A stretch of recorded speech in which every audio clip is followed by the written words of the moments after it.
Hey everybody, welcome. This live stream is supported by our friends at Christopher's Organic Botanicals. They are a trusted source for premium lab-tested kratom, founded by longtime advocate and consumer Christopher Dini. And this one right here, this was featured on NBC Nightly News when they came to my home a year ago and did a report on the positive side of kratom. And that's the actual bag that they show and that you see like on the plate. They had me pour it on a plate just so they can have that dramatic, let's pour some kratom on a plate. And so that's the actual bag. But thank you to Christopher for supporting everything we do here at the Kratom Gals. And if you'd like to try it for yourself, you can get 10% off with code Kratom Stories. So welcome to the Kratom Gals. We're always so happy to do this each week. Before, oh, actually, you know what? That's not what I want to say. Hold on. I gotta make sure I say all the right. This is a live stream, so this is like all done in real time. Okay, so you're here for the Kratom Gals. This is your weekly dose of real talk, real stories, and lots of advocacy. We come here each week to dive into the latest Kratom headlines, and boy, are there a lot this week. We're going to react to videos and call out all the misinformation with facts because it's crazy how much propaganda and misinformation is out there. We come here to look at it and talk about it. So this isn't just a show, it's a movement to protect the plant we love, which is natural kratom. I'm Madeline Sklar, the host of this live stream series, as well as the Kratom Stories podcast and the Kratom Real Talk community. I've been a daily kratom consumer for over 6 years. It works so amazing for me with my chronic pain that I deal with. If you haven't been checking out our podcast, go to kratomstoriespodcast.com. We have episodes, new ones every week. We're back on our regular YouTube channel. So we're going to we had a little 2-week break here on YouTube, but the podcast is everywhere else. We've still been putting out episodes. They're on Apple, Spotify, all the different apps. The video version's on Spotify now, but we will be catching up with the last 2 episodes and doing special premieres here on this YouTube channel. But yeah, we had a little 2-week timeout. I have a video explaining it. I'll show you in just a little bit. And be sure to hit that subscribe button here on YouTube. It really helps you stay aware of everything we're doing. And just a reminder, as always, this live stream is for educational purposes only. It is not medical advice here. We're just sharing our personal experience with kratom and advocating for responsible use. And I do want to remind people in this community that I support all people who consume kratom. We talk about natural kratom a lot here. We talk about 7-OH. It comes into the conversation all the time. We have had 7-OH consumers come join our show, and I'm not for prohibition. And it's interesting when some people seem to think I do. I think every time we talk about this here, I always say, I am not for prohibition. I don't use 7-OH. I have no need for it because natural kratom works amazingly well for me. I just use the powder. I make my swamp water kratom tea. It's amazing. But I'm not going to demonize people who rely on 7-OH. So just that reminder for people that seem to be a little confused or there's some hearsay going around. Just want to bring that up. All right, let's bring up our gals that are here today. Hey, gals. And special guest, how are y'all today? Doing good. How are you? It's always great hanging out with y'all. Good to see you. And Araya Light, our special guest, she's back again. Yay. You're muted, though. You'll need to unmute. Oh, sorry. Yeah. Thank you so much. Obviously, I'm new to doing this, so thanks for having me. It's all good. This is live. This is real time. It's real and raw, and that's what makes it so great. So I love live streams. This is always a lot of fun. And look at all the people here in the comments. I am so excited. We have our YouTube channel back. Man, what a hassle that was. I keep getting in trouble with every social media platform. They just don't like me talking about kratom. And that's a real shame. Hey, Jenny, good to see you. It's a real shame because that's not going to stop me from talking. I'm sure it's not going to stop any of y'all either. We're happy to advocate. We just find little workarounds. And so the last 2 weeks, our workaround has been other YouTube channels. We had a few weeks ago when this literally happened 2 weeks ago, the morning of our show. And so Venus really came through for us, having us play this on her YouTube channel so that we had everybody go there. And we're also broadcasting live on X right now through Christopher Organic Botanicals. So shout out to them for putting this up on their X. And then last week, I have my backup channel, Kr8tom Real Talk, and I definitely recommend everybody go subscribe to that channel, because if anything happens again to this channel, we'll be live streaming there. So that's what we did last week. We live streamed there, and I just decided to keep putting the podcast out each week because I don't want a disruption to the podcast just because of YouTube, because the podcast is everywhere. It's on all the different podcast players. It's available to listen on our website at kr8tomstoriespodcast.com. It's everywhere. But we'll catch up with the 2 latest episodes on YouTube now that my YouTube channel's back. Thank God. Finally. So have y'all had any issues with YouTube? Because I've had no issues until a month ago, and they put me in a timeout for a week. Then they lifted it, and then I immediately got put into a 2-week timeout. Yeah, I haven't had any issues with it, but I have seen like they're cutting down on certain like eating disorders and things like that that are being shown on there. So who knows what they would consider in any of the things that they think are wrong. You know what I mean? It's whatever they decide to put in that category. So I'm not sure, but I haven't had any problems so far. That's good. That seems to be the hard part, is like it changes, it moves to what we're allowed to say and what we're not allowed to say. And yeah, I had a little incident from a video. This happened about 6 months ago. I think it's AI, but they hit me on a video from about 6 years ago. I'm a huge animal person, animal lover. If anyone wants to go to my channel, I have animal videos. I'm like Snow White. I have a farm and donkeys and all kinds of stuff. But anyways, I was hand feeding a squirrel that I had fed for a year, and I was feeding him an Oreo. And when I was just kind of trying to get the squirrel to like go back and forth, because I had trained him over this time, and I took a video of it. And I mean, it was a really good video, because I mean, most people don't get to see squirrels, a foot up close. It was a really good video. And I got struck for like animal abuse, and I appealed it and everything. And they're like, yep, exactly at this moment. So I don't know if someone reported it, but when I've reported videos and I see nowhere to put for animal abuse. So I still don't know how I got struck for that. And it definitely wasn't animal abuse. So how long ago was that? Probably about 6 months ago that I got hit with it. And it was one of my first videos from probably 6 years ago. Wow. It was one of my first videos. Yeah. If it's like being mass reported, that could do it. But now these days, these companies all use AI to go through the content, and they're flagging things. And that's happening everywhere. Facebook has been doing it in the past few months now. I'm sure a lot of you in the Kr8tom community are all of a sudden getting these notices like I did, that they've been removing all these posts. And then I know, Becca, you lost your Facebook account. I did. I lost my personal account of like 15 years. But to answer your question about the YouTube thing, we also had a similar situation as Araya, where about a month ago we got hit for a very old video, and it just seemed, like out of nowhere. It was just very random. Very random. It's this constant battle. I mean, not only do we have a constant battle with all these hearings around the country of these potential ban threats, but this is constantly happening to us on social media now, where it seems like more than ever they're hindering our discussions about Kr8tom. And I know recently TikTok got stricter with their community guidelines. YouTube seems to have done the same thing. And we know Facebook goes back and forth, and they seem to be on a rampage again. Time.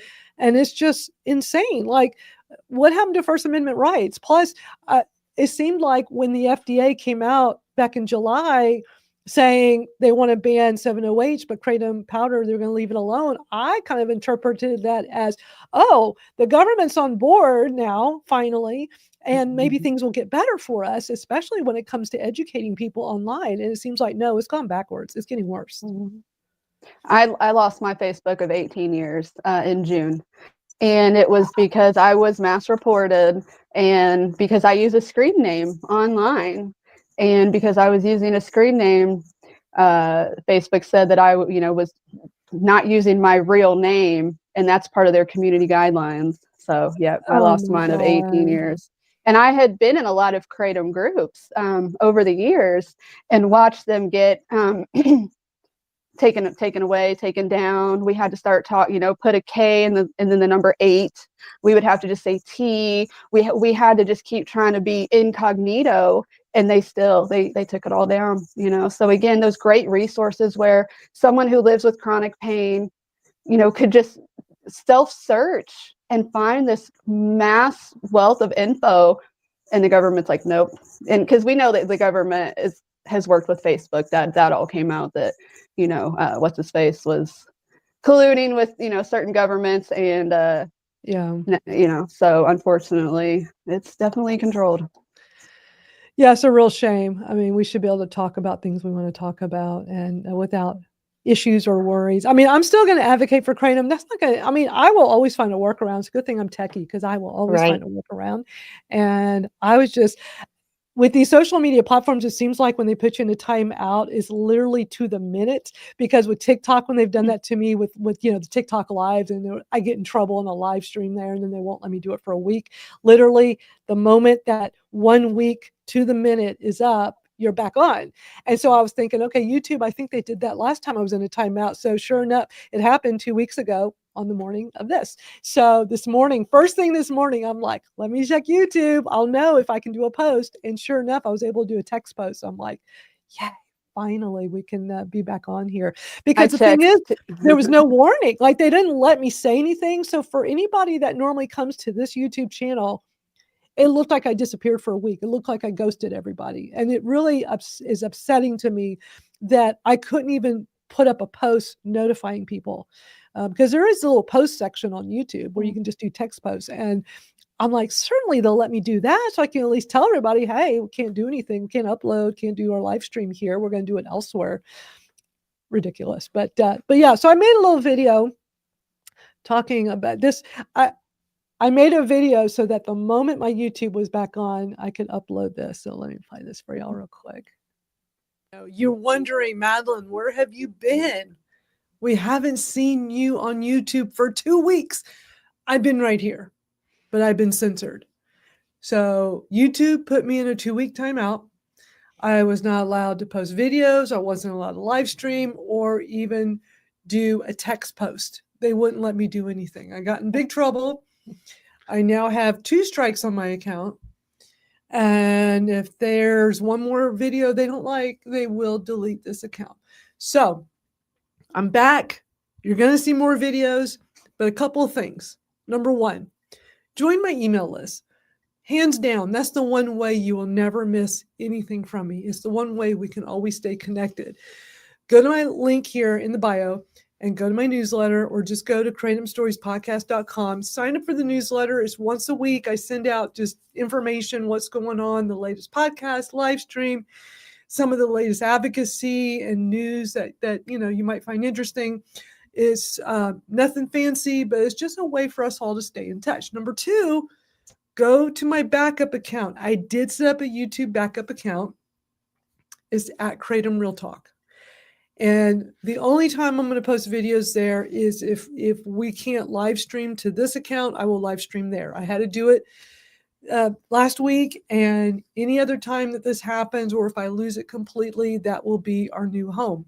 None of this censorship is going to stop me. Okay. They can do all they want. It doesn't matter. I will never stop advocating for Kr8tom. Whole leaf Kr8tom powder has basically given me my life back, and I will always shout it from the rooftops. So I'm here. I'm not going anywhere.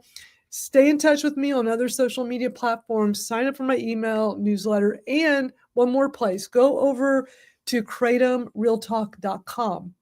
We have a place for us to hang out with no censorship. It's on the school platform. It's like a Facebook group, but better.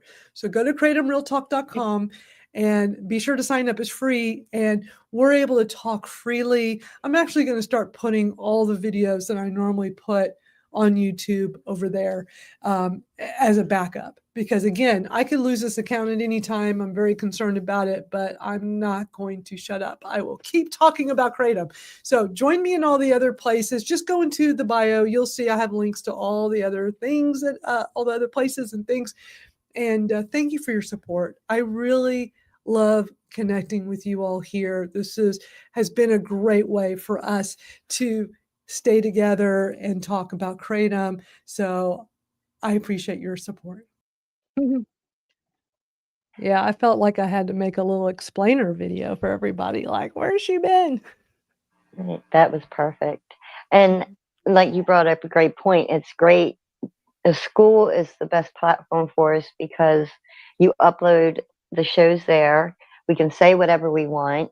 It's a private community that you control, and it feels like a safe place to talk. It really is a safe place. Yeah, for sure. And I just love that we have.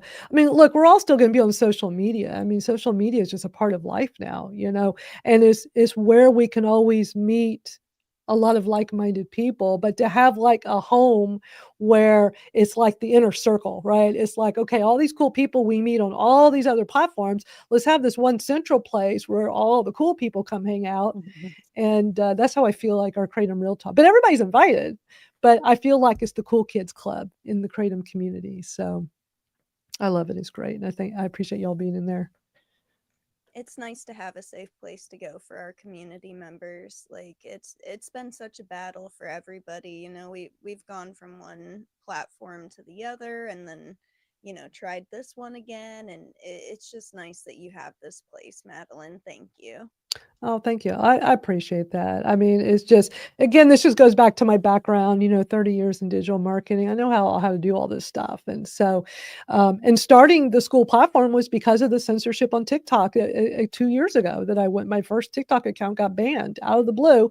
And it's like, was already thinking about, we need a separate place where there's no censorship. So I was already looking into that, and I was familiar with these different platforms, but I was trying to choose which one. And I really like school. So I think that'll be the best place for us to go. And I love it there. It's great. And they keep adding lots of features, and we can do so much over there. So for those that have not been hanging out there, be sure to do so. KratomRealTalk.com is the place to be. So our Kratom Stories podcast episode, our new one this week, is with our friend Caden Bradway, who we've met recently through the school community and here in the YouTube comments. And I know I connected him with you because he was excited when your episode came out because y'all both have Ehlers-Danlos, and he was looking for other people in the Kratom community that suffer from that. And he has quite a story. So I'm going to play a little bit of that, but I'm glad y'all were able to talk. Yeah, that's really cool. And it's really, to me, it really highlights how not rare this condition is. Because for you to do my interview and then now, 2 stories later is another person with Ehlers-Danlos syndrome. I mean, that's ridiculous. And that's why I invite anyone with Ehlers-Danlos or any connective tissue disorder to give it a try. It can be absolutely life-changing, like it has been for me. So yeah, I'm glad. I've been talking to Caden a little bit here and there too, and sounds like quite a story. I need to watch his episode. I haven't yet. And he's only 18 years old. I know. He's only 18. So as I was mentioning earlier with the YouTube, because I've been really trying to make sure everybody knows that they can watch the episodes on YouTube. Now that we've made this a video podcast, it used to just be an audio podcast, and it's always been everywhere where you can listen to audio podcasts: Spotify, Apple, iHeartRadio, Pandora. It's everywhere. Amazon, wherever people like to listen, and you can listen to it on the podcast website, KratomStoriesPodcast.com. There's an audio player there. But earlier this year, I decided to make it a video podcast. So there's always that video version, which is on YouTube. But since we haven't been able to use YouTube lately, I found a way to put the video version on Spotify, which was something I wanted to do anyway. So we have multiple places because the bulk of our viewers are on YouTube, Spotify, and Apple. So, yeah, I'm going to play a couple of clips of Caden's episode from the Spotify video version. So what we're going to do for the last 2 episodes to get them up on YouTube, because normally what we do each week has been these premieres, and it's been a lot of fun doing this way. It was just, as always, it was just an experiment. It's always an experiment. It's like, let's try this and see what happens. And so it was after your episode, Araya, your episode was fine. we did the premiere, and then we lose the account for 2 weeks. So last week's episode 83, was with Jordan Richard from New Hope Botanicals. He's been a guest on the podcast before, but I wanted to bring him back for another episode because he has been so busy advocating for kratom locally in California where he resides. And he's just been going from community to community to speak out at these hearings. So, and he blames a lot of this on the whole 7-OH thing that's been happening. He's helped some, like at this point, it's been like thousands of people who've been, looking for help to get off of 7-OH. Now, he understands that there are plenty of people that get benefit from 7-OH and they're using it responsibly. I definitely brought that up in the interview because I wanted to get his thoughts on that because that's how I feel. But he also shared a lot of facts, which is important, and just helping to educate people and letting people know that if they need help, he's there to help people. And I really appreciate that. It doesn't mean I support prohibition. So it's like, I don't understand how people see this stuff that I talk about and post and get that. I don't understand. But anyway, it was a really great episode. So we're going to do a special premiere on YouTube next week. I don't have a date yet, but we'll do that. And then Caden's episode that just came out this week, yesterday, we'll wait and do his the following week. But the regular new episodes coming out will also come out the regular times with these video premieres. So basically for the next 2 weeks, it'll be 2 video premieres in 1 week is the way we're going to do it. So thank you, Venus, for helping me work up that idea. You're welcome. I'm excited because I love doing them together. So I was disappointed thinking that we couldn't do the premiere. I was disappointed that we wouldn't be able to do it together. So I'm glad. Yeah. I really like doing that. It's a lot of fun. It's fun when the guests can come join us, like Araya did when we did. It was a lot of fun. And almost every guest has been able to come on there live in the comments and chat with us when we're watching it, which is really cool. I tell them they don't have to; it's optional. But most of them have done it. They just made time in their schedule to be there, and it just brings that extra amazingness to it, that we're not only watching this episode together in real time, recorded of course, but we're all in the chat together talking about it along with the guest. So yeah, it was so nice. Everyone was like making comments and compliments, and that was just like, it was really cool to have, that kind of like good critique in a way, and it was nice. So everybody in the community is just super awesome. We do have a great community. I love it. Well, let me play a few clips from Caden's episode. Let me start with the intro so y'all can learn a little bit more about him. I remember I was sitting there and all of a sudden there was tears that were falling down my face and they kept dripping onto me. And at first I thought it was just water leaking through the ceiling or something because I wasn't like sobbing. It was just more like I was crying without realizing it, if that makes sense. And when I sat up, sat more up, which is usually what triggers like spasms and stuff in my back and the pain. It just didn't hurt anymore. And I was like, that's why I was crying, I think. It was just finally after 2.5 years of this, I got some modicum of relief. I love that. He's on an Amtrak train traveling cross country when that happened.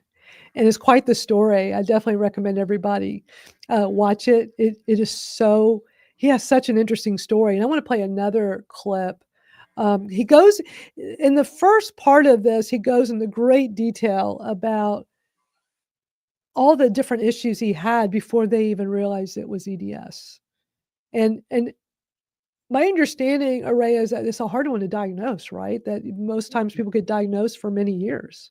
Oh, the fact that he got diagnosed so early, that's one of the things I asked him. I was like, have you been diagnosed? Because it's very rare, very rare. I was in my mid-30s and, I had my doctor my whole life. And I was the one that discovered, I was like, hey, I think I have this. And the doctor was like, no, I've only seen, 2 cases of that in my entire career. And he completely dismissed me. And then I went to my rheumatologist, and I had written down a list of why I think I had it. And I got to number 3 and she stopped me. She said, I have no doubt you have that. Sent me the geneticist and I have a clear case. So then I got to go smugly go back to my doctor and be like, number 3, like, don't dismiss people. And most people in the community, yeah, it's we get diagnosed with arthritis and fibromyalgia and just, you know, chronic fatigue syndrome. And we literally just get the gambit of everything. And then they give us the meds and then we start having problems with all the meds because sensitivities and, you know, histamine, there's all kinds of stuff that goes on with it. And most people are not educated whatsoever. So I'm so happy for him that he at least he's way ahead of the game for knowing this at 18 years old. So that is a good thing for, you know, his story. Yeah, but you also talked about how there's so many different types of EDS. 13. There's 13 different subtypes. Yep. Wow. And mine is one of the ones. Most of them can be genetically tested. You have a mutation, and it's pretty easy to find out. Mine is the hypermobile one, which they have not found that gene yet. They're doing studies right now. And I go to a geneticist every year, and they kind of have me in the pool for these different studies and everything, since I do have the type 3. But yeah, I don't even know which type he has. I need to, you know, I'm interested in hearing his story. So it's just as cool for me to hear someone else with EDS, you know, because it's so rare. Supposedly, you know, but now, you know, yeah, it seems connecting like people. Right. But if it's something that people get misdiagnosed for a long, and I'm sure plenty of people just give up with all the misdiagnosis. A friend of a friend, I saw the way that her hands were bending, and I was like, "Are you double jointed, quote unquote?" And she was like, "Oh yeah." So I started just casually going off all the lists, and she's like, "Yeah, yeah." She's like, "How do you know me?" And I was like, "I think you have Ehlers-Danlos." And she was like, "What is that?" And in 5 minutes, this woman who was in her 40s was crying, hugging me, bawling because I had put the pieces together for her. And she was like, and I was like, you need, and I wrote it all down for her. I was like, it was just like when it happened to me, she felt like home too. So being knowledgeable, even you guys learning a little bit about it is really good, because then you could have a family member or a friend of a family or someone that you just recognize a weird movement or a face shape or whatever. And it's like, hey, you know, do you have this? And then that could lead them on to solving a lifelong issue, you know. So knowledge is power, guys. So, you know, it's cool to learn about all these different things. And yeah, doctors are stumped with the Ehlers-Danlos syndrome. So I joke that we're aliens. Well, I'm gonna play another clip from this. His story, the episode is a little over an hour long. It's not a short one. There's so much he talks about. I'm gonna play another clip. So again, this is on Spotify. The video, you can listen to it anywhere, but the video version, if you want to watch that, is over on Spotify. I'll have the link in the YouTube description later. You can also get to it from the website, kr8tomspodcast.com. You can get the Spotify link in there as well. That's what's so mind-boggling to me, is, yeah, it's just a leaf from a tree, like, and that's touching way more than these combinations of medicines do for anyone in the EDS community. And it's really sad though that, you know, it's so stigmatized. Like, if you're trying to do research, there's so much misinformation that scares a lot of people out of it. But if I didn't find this plant, I definitely wouldn't even be able to sit here and talk to you. Because just recently I found out my spine is starting to partially dislocate, and that is like, it's really painful. Really makes everything else I dealt with up until this point look like nothing, which it's crazy because every time I think this can't get any worse, my body finds a way. But it's still, what's really crazy to me is that, because I heard you say most people don't get relief like you do with it. It's not like it goes to a 0 or a 1 or a 2. And for me, that's exactly how it works. So that put it in perspective for me that other people don't get as great of relief as I do. And I didn't even realize that the whole time I was using it. But yeah, I can go from horrible pain and sobbing to, in 15 minutes of drinking this swamp water, I will be like almost laughing at myself because it seems just crazy to me. Like, it baffles me really that it's just gone. Um, and if it's a really bad flare and I was already at a 9, maybe it'll be a 2, but that is such a big difference. Like, being able to get up and walk around without, hurting so bad, and being able to stand for closer to an hour and a half or 2 if I wanted to, which I don't because, I gotta pace and stuff, but it is just a big difference in my life. It's the reason why I'm able to take care of this little baby right here and spend time with my boyfriend and his family and just not be at such a loss all the time. That's a such a that's ju I mean, that's just a snippet. It's quite a story. That's interesting that he made that comment about it helping him possibly more than like in general. I feel like that way too, maybe with mine, because it's like night and day. It's like after I literally I had pain just throughout my body, everywhere, every single joint, because with mine, it's your joints are hypermobile and they become loose over time. So they have to work 2 to 3 times harder. So then your muscles have to work harder, your tendon, everything has to work harder. So just being upright, like he said, just being upright is so much work to our bodies more than the normal person. I think in my episode, I said, most people are the house made of brick, we're the house made of straw. So we're more fragile, and to have such relief to be able to go from just laying down all the time and having just pain in every single joint and every single tendon to, like he said, 20, 30 minutes later, getting up and going to get something to eat out of the fridge, and just amazed that every single motion that used to hurt, getting up, walking, doorknob, opening the fridge would hurt the hand, the elbow, the shoulder. If I did it too hard, it could pull my back out of place. It's so much that we have to be so aware all the time that once we're like, oh my gosh, that's not hurting. Now, then that's not hurting either. And then it's like you can live again. You can literally live again. And it's so great. And without Kratom, we don't get that. And it just provides that much of a relief. So again, the EDS community, I just hand in hand, it's like this plant was made for us. I really feel that way. There's just a synergy in it that matches with us so well on like every level. I know that we have those receptors, and I feel like we maybe have an extra one or something that it just really plugs in there and just helps, tick every box for us. So that's so great. I'm so glad you're here to share all that with us and getting that perspective, since his story is about living with EDS. Becca, thank you for letting me. You just look cool with the sunglasses. I figured you were sensitive to sunlight today, or to light, but you look awesome. You look like a fashion model superstar. So I love them. Oh, Yeah. It's cute. thank you. Now we all have glasses on. Hey. Yeah.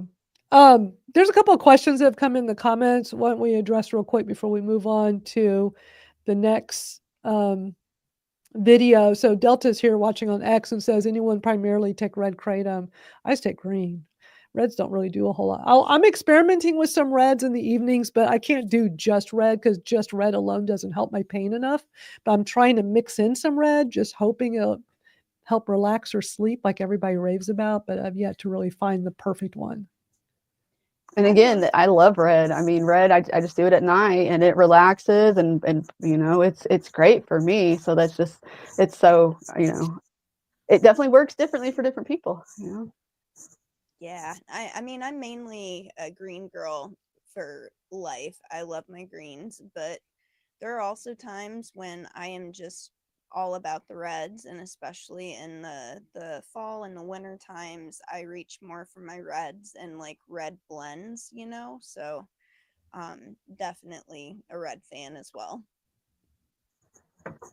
And for me, I started out with the reds and then went to whites, and then greens were like perfect. So that's what I stick with. And I'll put some of the reds in with the greens, like the fermented ones that Chris was talking about.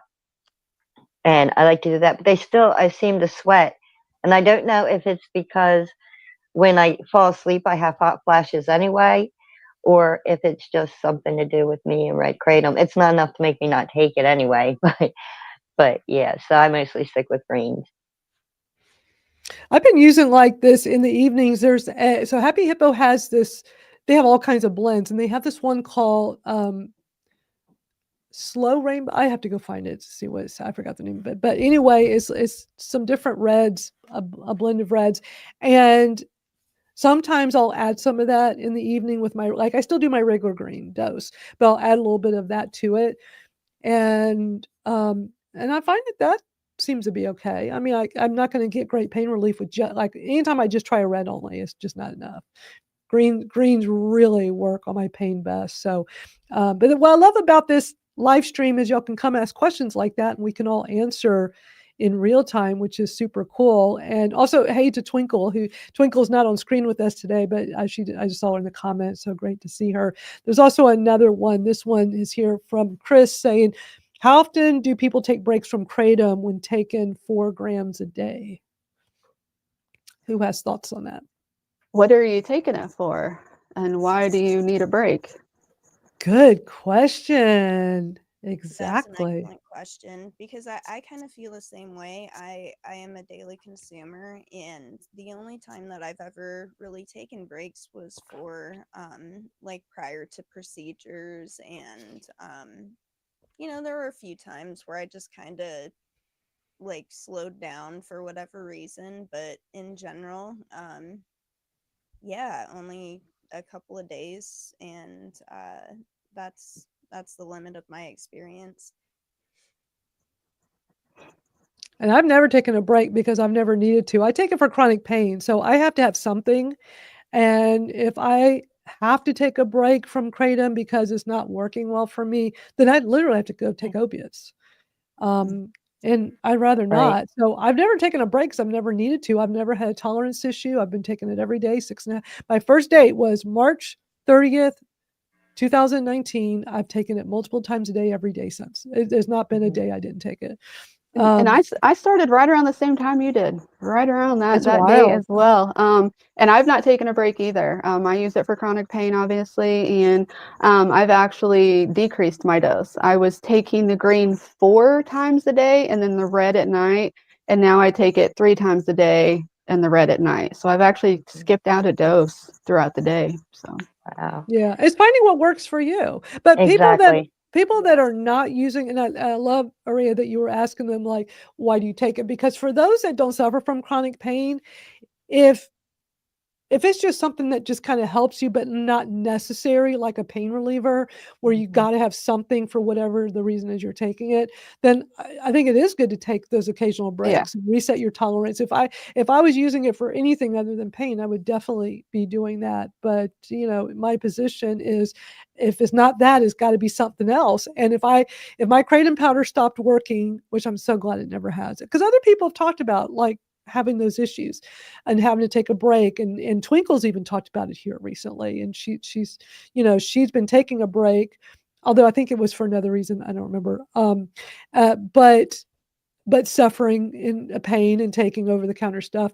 Over the counter stuff would not be like, I would not be able to do this, I would not be able to do the podcast, I wouldn't be able to do a lot of things. So I would probably have to resort to 7-OH, since I can't get a doctor to write scripts because they're all too scared to write them. Which is just sad that we're in this place. That's the one I took, Slow Rainbow Hippo. So that's the one I was talking about. Thank you. Yeah, that one's pretty good, but I just add in a little extra in my evening to try to help. And so far, that one's been okay for me. Here we go. Twinkle said I took she took a break 2 weeks ago due to health reasons unrelated to tea. So that was why she was taking a break. And I'm so glad that worked for you, Twinkle, and you were able to do. And look, she said no withdrawals. so ideally, does anyone know that the half-life on kratom? And does any you guys know what I mean by that? Dr. Heidi probably does, who's here live in the comments. And hi, Dr. Heidi, glad you're here. And Dr. Heidi says she has EDS too. I saw, yeah, thank you for bringing that back up. And That's, see, there we go. She's been on the podcast. Yep, there's 3 of us. So yeah, I'll have to watch hers too. That's nice to see you, fellow zebra. We're called zebras in the community because there's like a phrase in the medical community where basically they want you to like take the most obvious thing. It's a phrase. It's when your hooves think horses. So that's why we don't get diagnosed, because we're not the horse, we're the zebra over there. So anyways, EDS people, we're considered zebras. So hi to another zebra. Well, I'm glad that so many of y'all are meeting in the community and able to help each other. So Lori had said in the comments a few minutes ago that she's still stuck on the Red Ultra, the extract powder from Jordan. You know, she's been getting off of 7OH, and I know Jordan's been helping her. Lori, did you listen to Jordan's episode from last week? Because boy, he had a great episode talk on the Kratom Stories podcast, talking all about 7OH, and I know he's been helping so many people like yourself. So she's taking it in the morning and at night. She's still not sure what to take in between. I'm still taking 7OH, but less than half the amount. That's great. I would suggest a green during the day. You know, maybe. It takes experimenting, trial and error. Dr. Heidi said half-life 24 hours.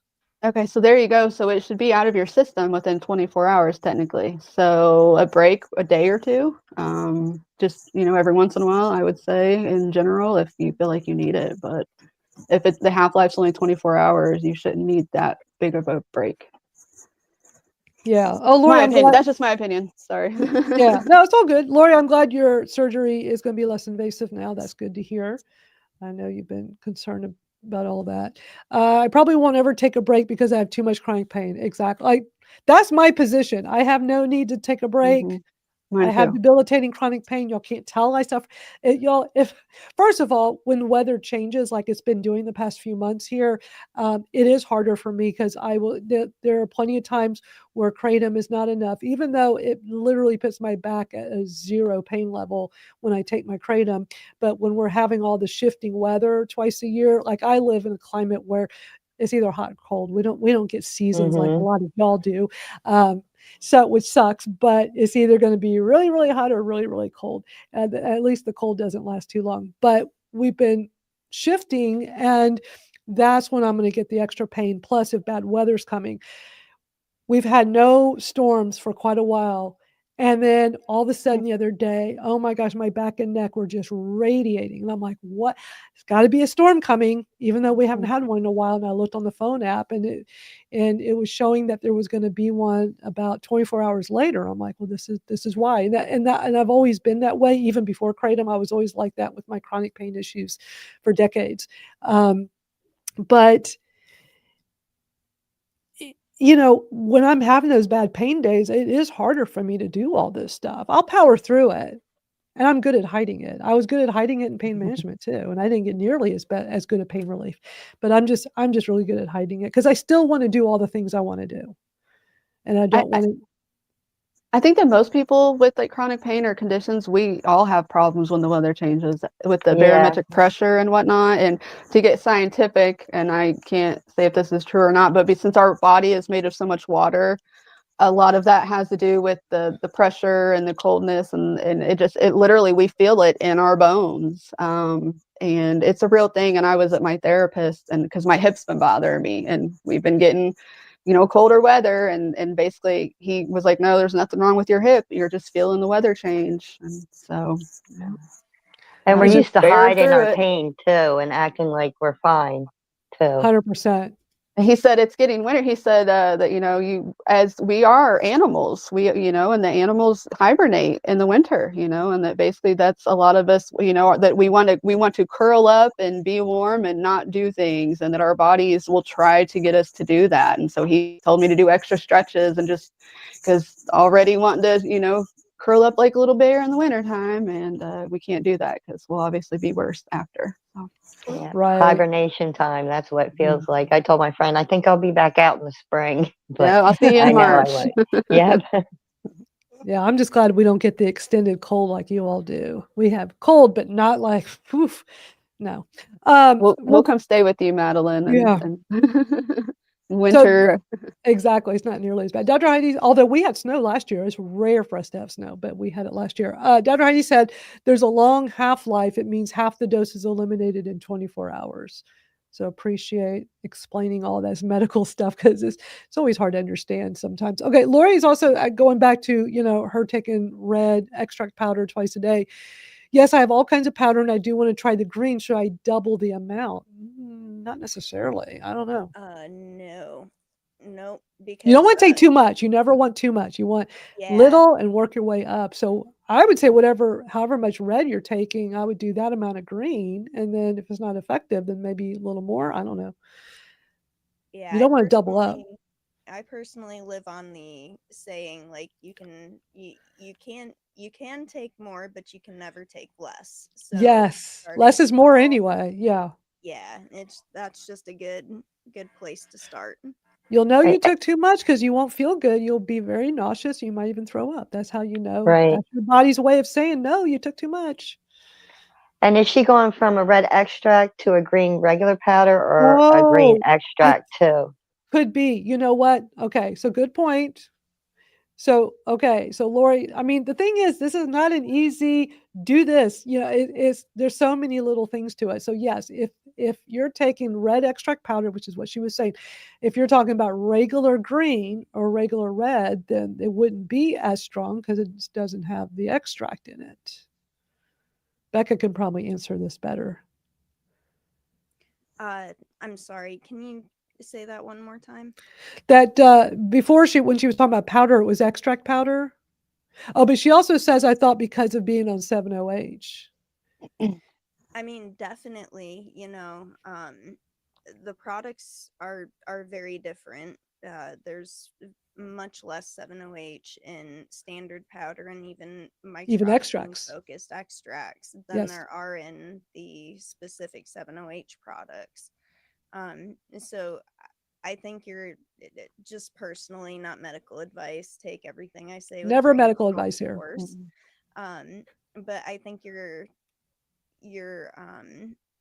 having a harder time switching over because there are less amounts of 7-OH, and going slower and like slowly transitioning back to the regular powder is probably the best way to go about it, I think.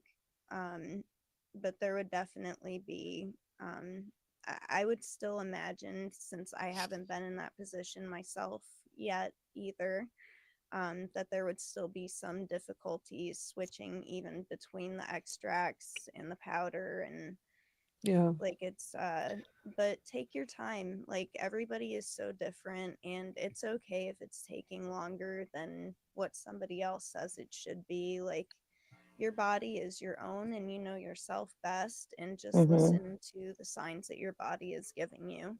Great advice. Yeah, And maybe oh, go ahead. Go ahead, Venus. maybe even a little less of the extract and adding a little bit of the regular powder in the Yes. meantime. I like that. I forgot Excellent to say idea. that, like, slowly Yeah. mixing it over and just Excellent. one That's day, all excellent advice. But yes, not medical advice. We're just sharing based on our personal experience.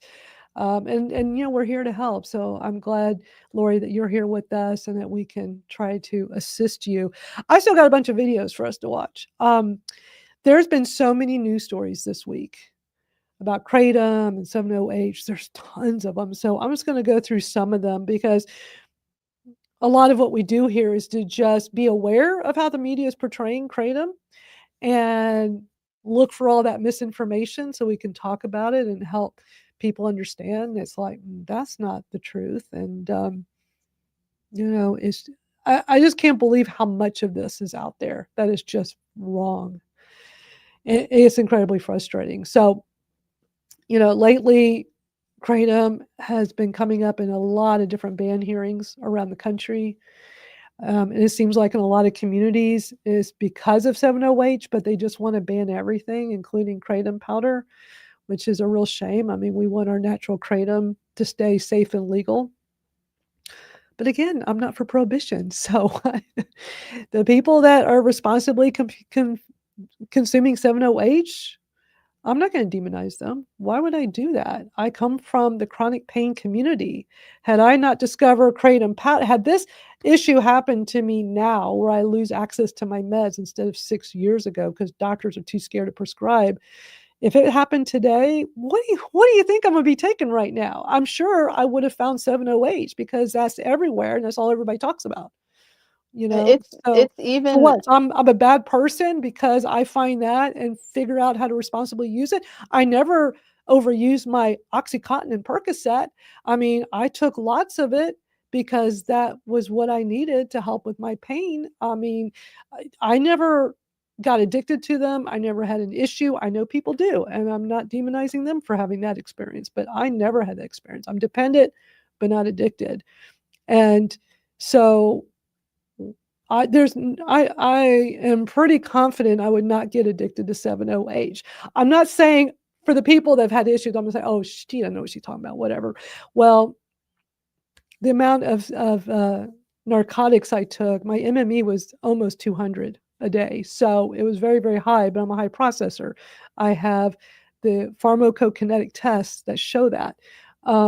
But I would also be very careful. I'm always very careful. I research everything.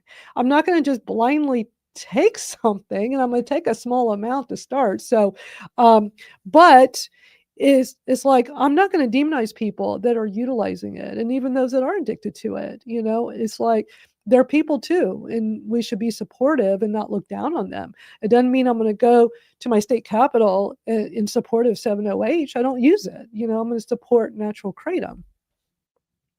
On the YouTube now, I've seen a 7-OH ad pop up multiple times within the last couple weeks, and it's bulk 7-OH. Yes, they come up on mine. So let me tell you how pissed off I am with YouTube right now. So I lose access to this account we're on right now for 2 weeks. I'm pretty sure it's because of me doing one of my unboxing videos with a brand that they didn't like. And this morning, when I'm checking kratom related videos on YouTube, 3 different kratom company ads popped up in the search and 2 7-OH ads. So wait a minute. I can't promote kratom brands, but kratom brands can pay to have ads when I'm searching for kratom. How messed up is that? And that says a lot about YouTube. And we also know Facebook does it. I mean, shoot, Facebook lets anybody buy ads. There's ads of me where people stole my videos off of TikTok talking about natural kratom and putting them up to promote 7-OH. It's like, and they don't care because they're getting money, and it's just wrong. That was exactly my point. Yep. Absolutely. We're in a very hypocritical time. That's when it comes to free speech. So that's a reminder of why we have Kratom Real Talk on the school platform. For those watching right now, go sign up. It's free. There's no censorship there.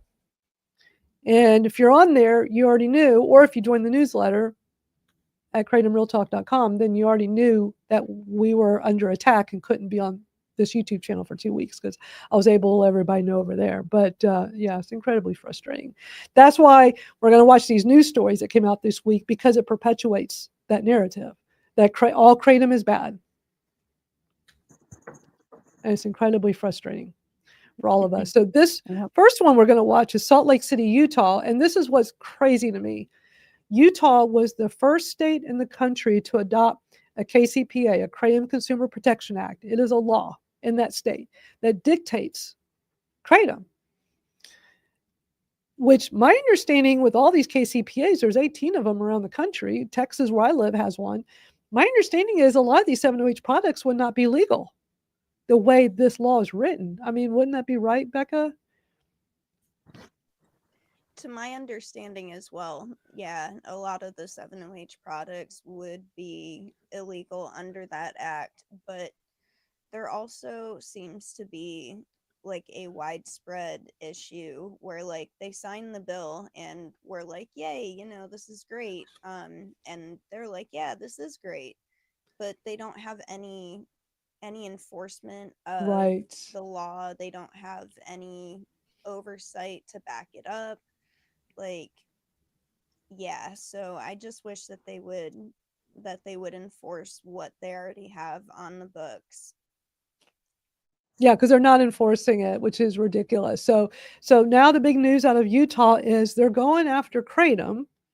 It's like, but they have a KCPA. Well, it makes no sense. But they also went after it here in Texas earlier this year, and we have a KCPA. So I'm not understanding this at all. But let me play this story for y'all so we can see. I haven't watched all of these to kind of fully grasp. I just know they're all talking about kratom and demonizing it. So.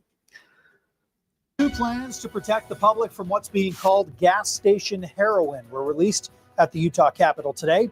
Thanks for joining us tonight for 2 News at 5. I'm Brian Schnee. And I'm Heidi Hatch. Glad you're with us. Kratom is an herbal supplement often marketed for everything from pain relief to increased energy. But today we learned that some legislators want to do more than just heavily regulate this product. They're looking to ban it. 2 News investigates. Ariel Harrison has been looking into Kratom and its impact on Utahns.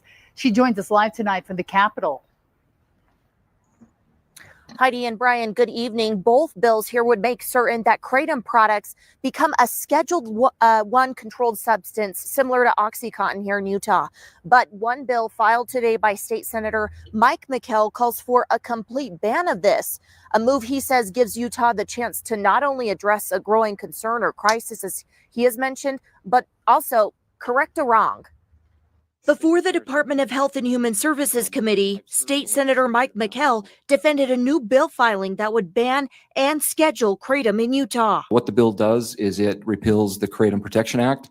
That's first and foremost, and it schedules 2 drugs, 7-OH and metrogeny. McKell and a host of experts discuss the impact the herbal supplement, which comes from the leaves of a tree grown in Southeast Asia, is having on Utahns. Those experts range from medical professionals in the hospitals and labs. The number of individuals that say this, I had no idea. I had no idea that it was just like a narcotic and I withdraw just like a narcotic. The industry has demonized 7-hydroxy pretty effectively and tried to blame it for all of the negative effects. To the state medical examiner's office. I'm looking at 5 years worth of data that ends in June of 2025. Megan Brockmeyer is the overdose fatality examiner. She says state data shows several key things. During that time, they've documented nearly 160 deaths involving Kratom. That's a 43% increase, with the vast majority overdoses. Demographically, men make up most users, with the average age at death 39. Also, while the vast majority involve multi-substances, they're noting a different trend. We saw more Kratom-only deaths in the most recent 12-month period. We're just seeing more Kratom-only deaths in more recent years. Are the gas stations the right spot for this? That is a great question. Mac Haddo speaks for the American Kratom Association. I spoke with him before lawmakers filed bills.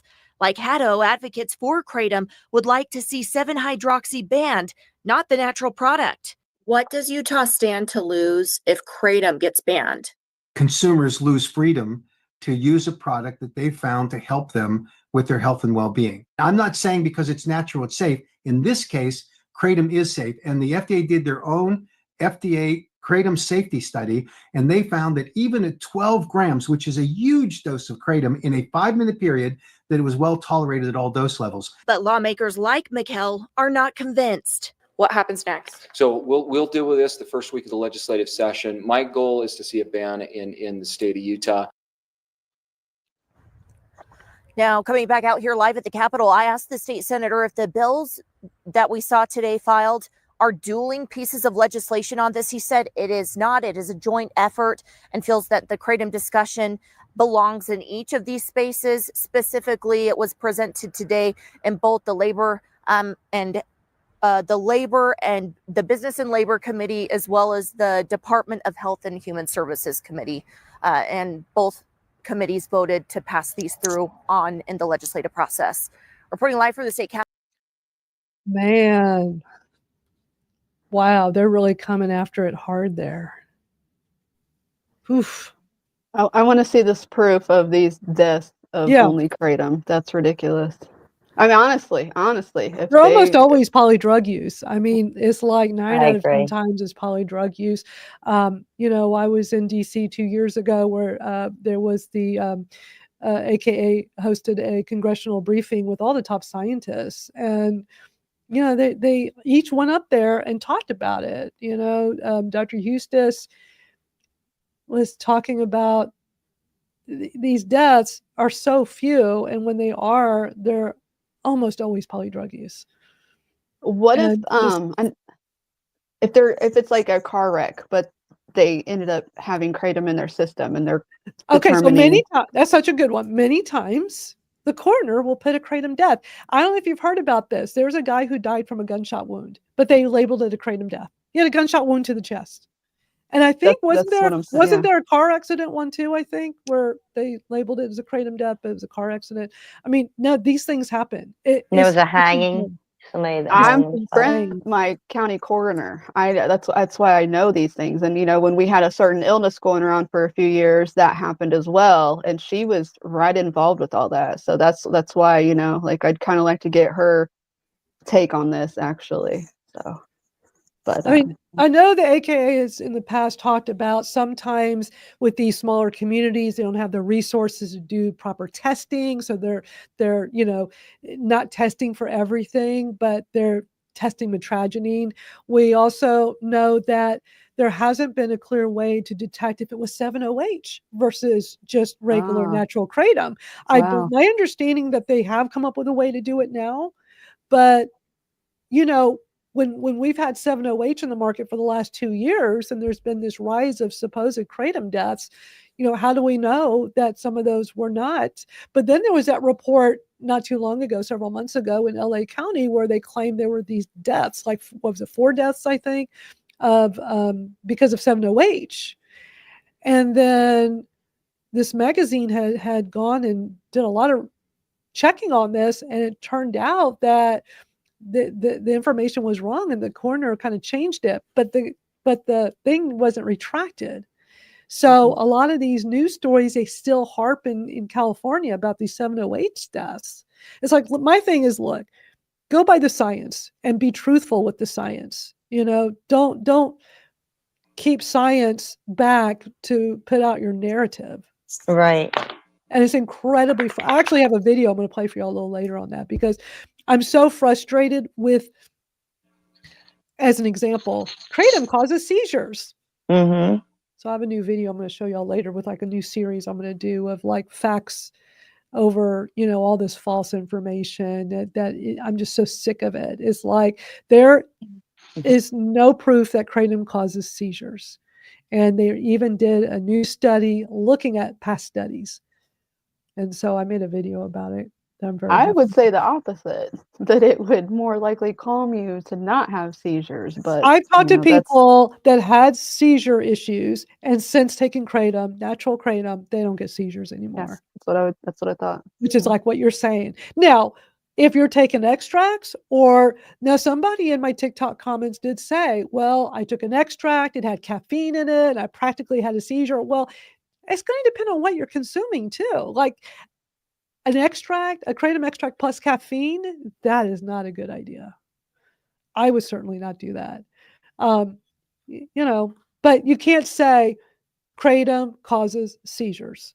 But a lot of people like to say kratom causes seizures. And that's what I heard. So they're putting out that crazy misinformation. The science doesn't support it.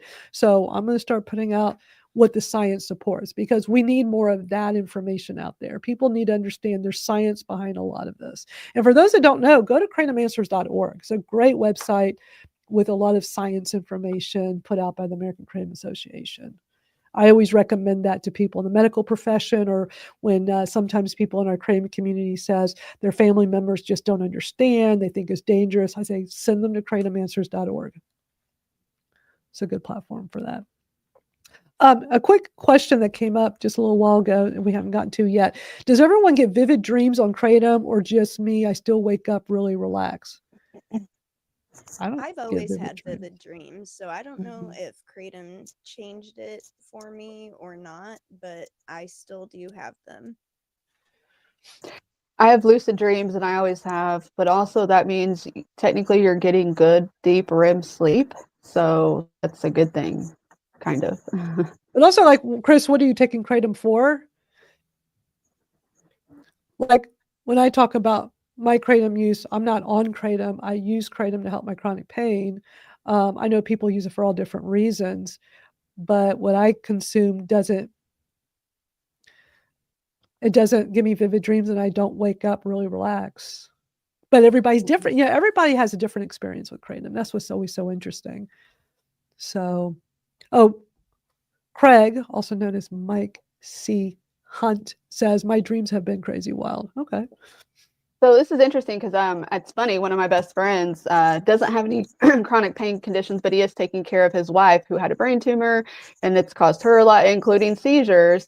And it's hard for him to sleep, but he cannot take a sleeping pill or med because what if something happens with his wife in the night? So he watched our show, and I sent him he watched my podcast, and he's like, why have you been hiding this from me? Like, why have you not? And I was like, just say the words. So I shared some red with him so he could get some sleep, and he's a much bigger guy. I told him how to start slow. The first night he said he got 4 hours of sleep. The next night he doubled it. He got about 6 hours of sleep. Then the third night he said he doubled that, and he slept from 10 to 6:30, and he was amazed. So for some people it really does help with sleep. And he's an Uber driver too. He woke up fine, no grogginess, no hungover feeling. So yeah, it's good even for just someone that needs a little bit of extra sleep now and then. So but I'm going to ask him if he's having vivid dreams. That was my point. Sorry, my ADHD hit there. But I'm going to see, hey, now that you've been taking it for a few days, does it affect your dream, your dream conditions? So exactly. Well, since we've been talking about the science stuff, I'll go ahead and play my video I just put out about kratom and seizures. Because I'm curious to see what y'all think, if I should do more videos like this of just trying to educate. And I'm just trying to make it interesting so people want to watch it, because I really watch how people do TikTok and YouTube shorts and how to be better about grabbing attention. So let's watch this and y'all let me know what you think. You really think kratom causes seizures? Show me the proof. Because when scientists actually went looking for it, they found almost nothing. Let's break down what the real science says. A brand new review just looked at every study ever published on kratom and seizures, plus 2 major FDA databases. Out of 42 studies, only 11 even met the criteria to be included. And across all of them, just 20 people were reported to have seizures after using kratom. But here's the thing, only 1 of those 20 people even had lab results confirming kratom in their system. Everyone else, they were self-reported. No verified blood or urine tests, and most of those cases involved other substances like opioids, antidepressants, or stimulants, or pre-existing medical conditions that could have easily have caused seizures on their own. Even the FDA's own data doesn't back up the warnings. In one database, there were 22 seizure cases. In another, just 18. That's not a cause. That's barely a blip in the data. And here's something important. All of those were labeled as suspected, which means someone thought kratom might have been involved, but there was no proof. The study's conclusion is clear. There's no proven link between kratom and seizures, not until we have controlled clinical data showing dose, duration, and lab confirmation. So when someone says kratom causes seizures, ask them one thing. Where's the evidence? Because the science says otherwise. If you care about facts over fears, share this video. Let's get the truth out there. The full study link is in the description. Ooh. That was What'd y'all think of perfect. that? I was trying to just channel some of these, TikTokers of like, how You they do did some it. of It the was videos. perfect. Yeah. I think it would be a great thing for you to keep doing. Yeah, I'm inspired to, because I'm just so tired of all this misinformation with the science and this constant like kratom is so bad, it causes seizures, it causes this, causes that. I'm like, no, it doesn't. I mean, yes, there's going to always be a tiny segment, just like we know alcohol withdrawal causes seizures. I mean, how many people die from seizures stopping alcohol? Probably a lot. Oh, Rhea, you're muted. Yeah, no, it's called like delirium tremors, the DTs, and I know an alcoholic who almost died from that. Absolutely, it's very real. In fact, if you that's why during the pandemic, they had a lot of bars stayed open because they knew if they cut off alcohol, a lot of people would die. Yeah. And I think that the alcohol companies might have their hand in some of this too. The helping to get the propaganda going, because it's an alternative to many things, and it's helping people get off drinking and staying sober. Well, they just did that to the hemp industry as well, actually. And you yeah. see that backdoor sneaky thing they did with that new bill that Trump just signed? They put the whole hemp thing, technically in 1 year, all hemp's gonna be illegal. I have a big problem with that. I have a pit bull right here, and he needs his CBD dog treats. And like, there's, that's the first thing that I thought of, is this is medicine, and it's medicine to countless people, but also tons of pets. And like CBD's been around now for a long time, and it helps a lot of people. So hopefully they can get that reversed somehow, or we can get something put in there. I hope so. It's not looking good. Well, it's a big industry with a lot of money, and hopefully they're going to fight it. But it's a big alcohol and big marijuana that's been behind it, at least in Texas, because they came real close to banning it all in Texas. And then it didn't go through. But it was, big alcohol and big marijuana going after hemp. It's always about money. It's always money. Yep. Greed. And so now it's gone to a national level. So, But also, just they're trying to everybody's do it aware. federally, but I mean, marijuana is still illegal federally. Right. So why can it not still be a state by state basis then, in like Kentucky and Indiana and the places where they're growing that hemp, that this is an industry and it's going to kill that industry. So why not just regulate it a little bit, because it wasn't at all, and still allow people to make a living and help people with, because again, I'm into herbs and plants, and I make tinctures, and I grow my plants and stuff, so I'm kind of an advocate for this stuff too. It's not okay to go ban hemp. Right. I agree. And it's just going backwards. It makes no sense to me. Right. That they would do that. Just more control. There's a lot of that going around with all different things in our country right now. Oh my gosh, it's just, but we're not going to get into politics and all that and all the craziness that's going on. But there's now, California's had a lot going on too with Kratom. And so there's a news report out of Fresno. I know Fresno, there's lots happening there. So let me play this news stories for y'all. The Fresno County Board of Supervisors, along with Fresno City officials, are on the road to banning the retail sale of Kr8tom. It's a controversial and addictive plant that's sold in local stores. Fox 26 Dania Romero explains why local leaders want it off store shelves. Several gas stations in the city sell drinks with Kr8tom in them, as you can see right next to me. They're typically sold in drinks or pills. If it's your first time hearing about the drug, you're not alone. That's why county leaders want to make people aware of this drug. The sale of Kr8tom may soon come to an end. County officials in talks to ban the drug from being sold in stores in unincorporated areas. This is where the supplement space is really problematic, because whenever you call something a supplement, you really don't have to regulate and prove that it's truly safe in order to get it out into the retail space. So even today, you'll be able to go out and see these supplements being marketed. There's no age restrictions, there's no age regulations. Rosie Kritzer has been calling for change since 2021, when her son passed away from a Kr8tom overdose. There hasn't been enough public awareness of this. He thought he had done all his research. He knew all about Kr8tom, which receptors it affected, how it affected the body.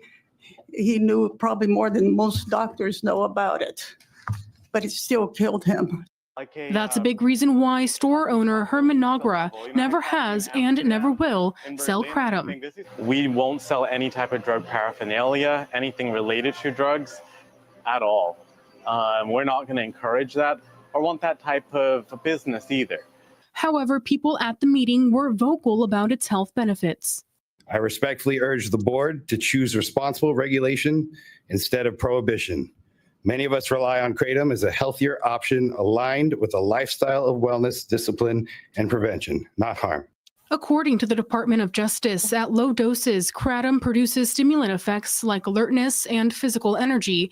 At high doses, hallucinations, delusion, and confusion. This summer, we actually hallucinations, confusion. Where do they get that from? I just talked about this in the comments, and this whole hallucination thing, I can't believe that it's resurfacing because it is so old and it's already been disproven. It came about because of that old, there was a study done on what happened in Sweden many years ago when kratom was, for lack of Adulterated. a better word, laced with O-desmethyl methyl tramadol. And it caused people to have seizures, but it wasn't kratom on its own. And it's just, it's already been disproven that that was the problem, not the kratom. So it's just so crazy that they're using all of these old instances, all of these old, studies or whatever to reason with this. It's crazy. I get so sick when they throw that hallucinations in there. Kratom doesn't cause hallucinations. And yeah, like Mel says, it's fake news. No one hallucinating. Are we hallucinating? We all use kratom in our everyday lives. I just had to stop there for a second because I get really pissed off when I see that. I think I need to do some research for a science video on that. We actually heard from our colleagues in Los Angeles, also, although it's not isolated to Los Angeles, it's really a nationwide problem, about fatal overdoses related to kratom. Race Vora, health officer with public health, says people who take kratom have no idea it's an opioid and go through withdrawals. 7-hydroxy is for all practical purposes, like a semi-synthetic form of kratom, which is just one of the many compounds that's found in the plant. And that 7-hydroxy kratom, or 7-hydroxy mitragynine is the technical term. That is what causes a lot of the problems that we see, including opioid-like effects, overdose, dependency, etc. So this is why I think that it's a good step to try to regulate this, and a good step to message our community and let them know about the harms and the health effects of kratom. Right now, kratom is still legal under federal law. The county will hold a second reading next month. If approved, the ban would take effect in January. The city of Fresno will have a similar reading on this on Thursday. In studio, Daniel Romero, Fox 26. Okay. Oh, wait, there's a little bit more. Hold on. I thought it was done. That other jurisdictions are inspired to take action as well to ban the drug. There are no prescription or over-the-counter drug products with kratom, according to the FDA. Now, while we were working on tonight's story, we reached out to the California Department of Public Health to ask our accountability question. Is the California Department of Public Health addressing the issue of kratom in the state? And if so, what action is the state taking? Well, here's what the department told us tonight. Foods, dietary supplements, and medical drugs containing kratom and 7-O are dangerous and illegal to sell or manufacture. The Department of Public Health has been conducting investigative work associated with kratom and for many years continues to take action to remove products or raw materials containing kratom from retail facilities selling to consumers and from manufacturing locations.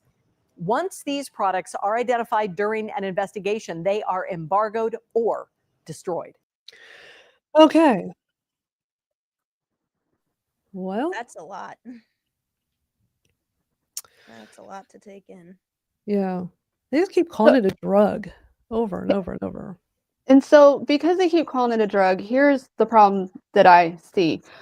We had pain pills, Big Pharma created medicine for people with chronic pain, and then addicts and abusers, and they abused it, right?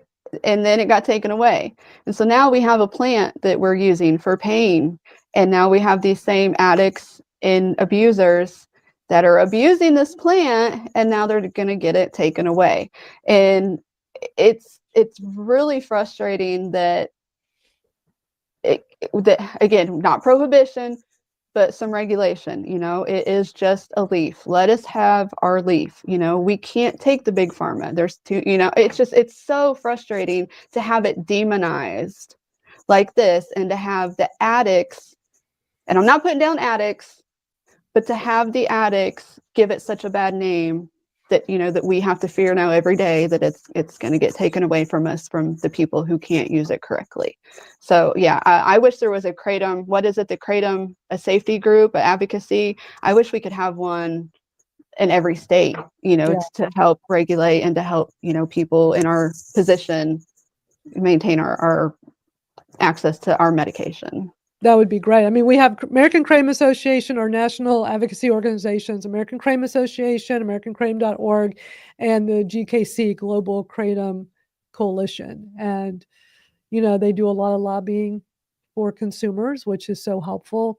But we all have a voice and we all can, you know, make calls, send emails, and do everything we can. Come on my podcast and share your Kratom story, get on social media and talk about Kratom. I feel like the more we normalize this plant, I mean, are any of us having hallucinations? Are we having confusion like that ridiculous news story talked about? They're scaring the community to think that this is so bad.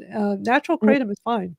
Not only are they scaring them, they are promoting bored people or people with addiction problems to try things. I watched a video of someone who was smoking Kratom, and the interviewer was like, "What are you doing?" And he said, "Well, I heard this can get you high, so I took a bunch of it, and it didn't do anything. It didn't get me high, so I figured, why not smoke it and try." And he had some ill effects, but it's like, these idiots are the ones, because they hear, oh, it can give you hallucination. No, it won't.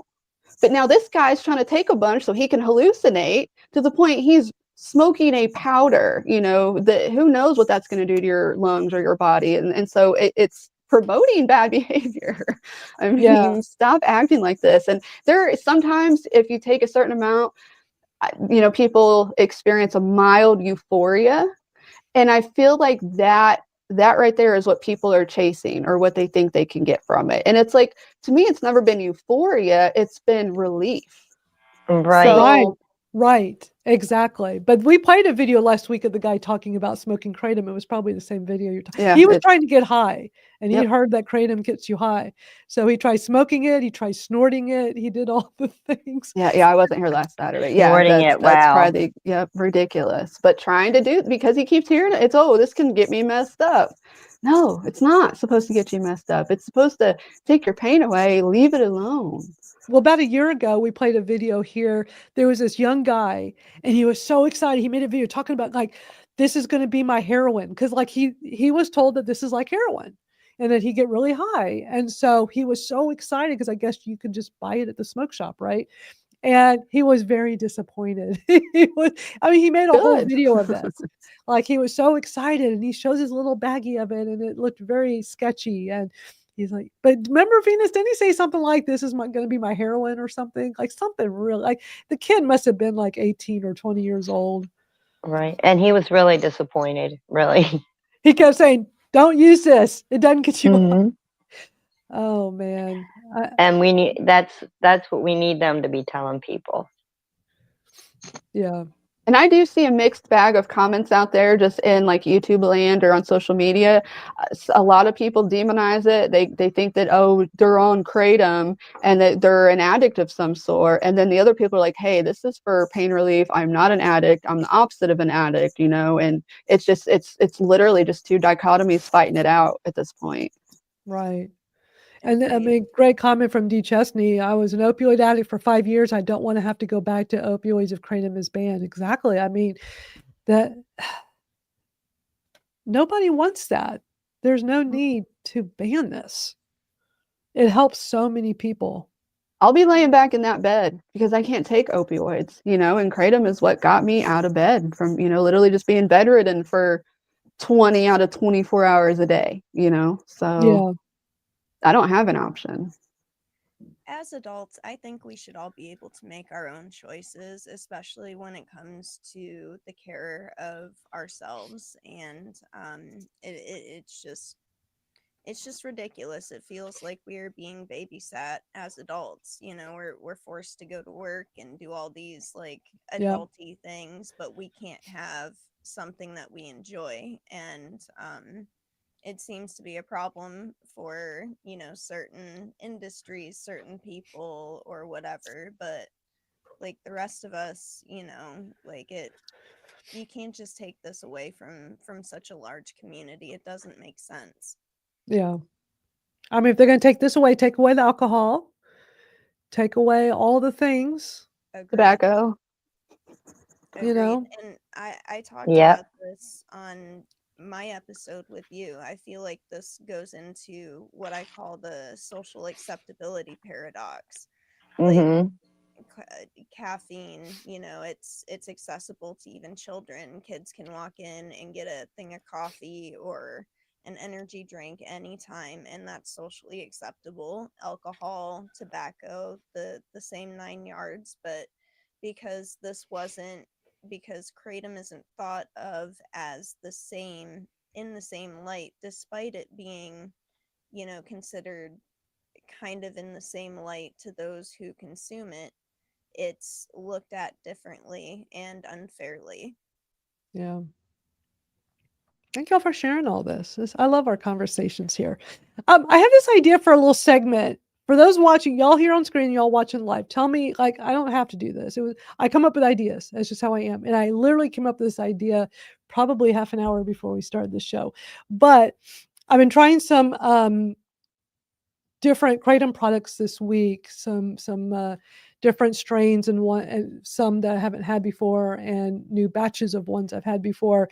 And I was thinking of calling it something like Madeline's favorite products this week. Is anybody interested? Y'all care? Do you want me to just real quickly show you like what I'm liking this week? I know a lot of people are like knowing what other people are consuming and what's working for them and learning about other brands. Do y'all like that? Yeah, I'm interested.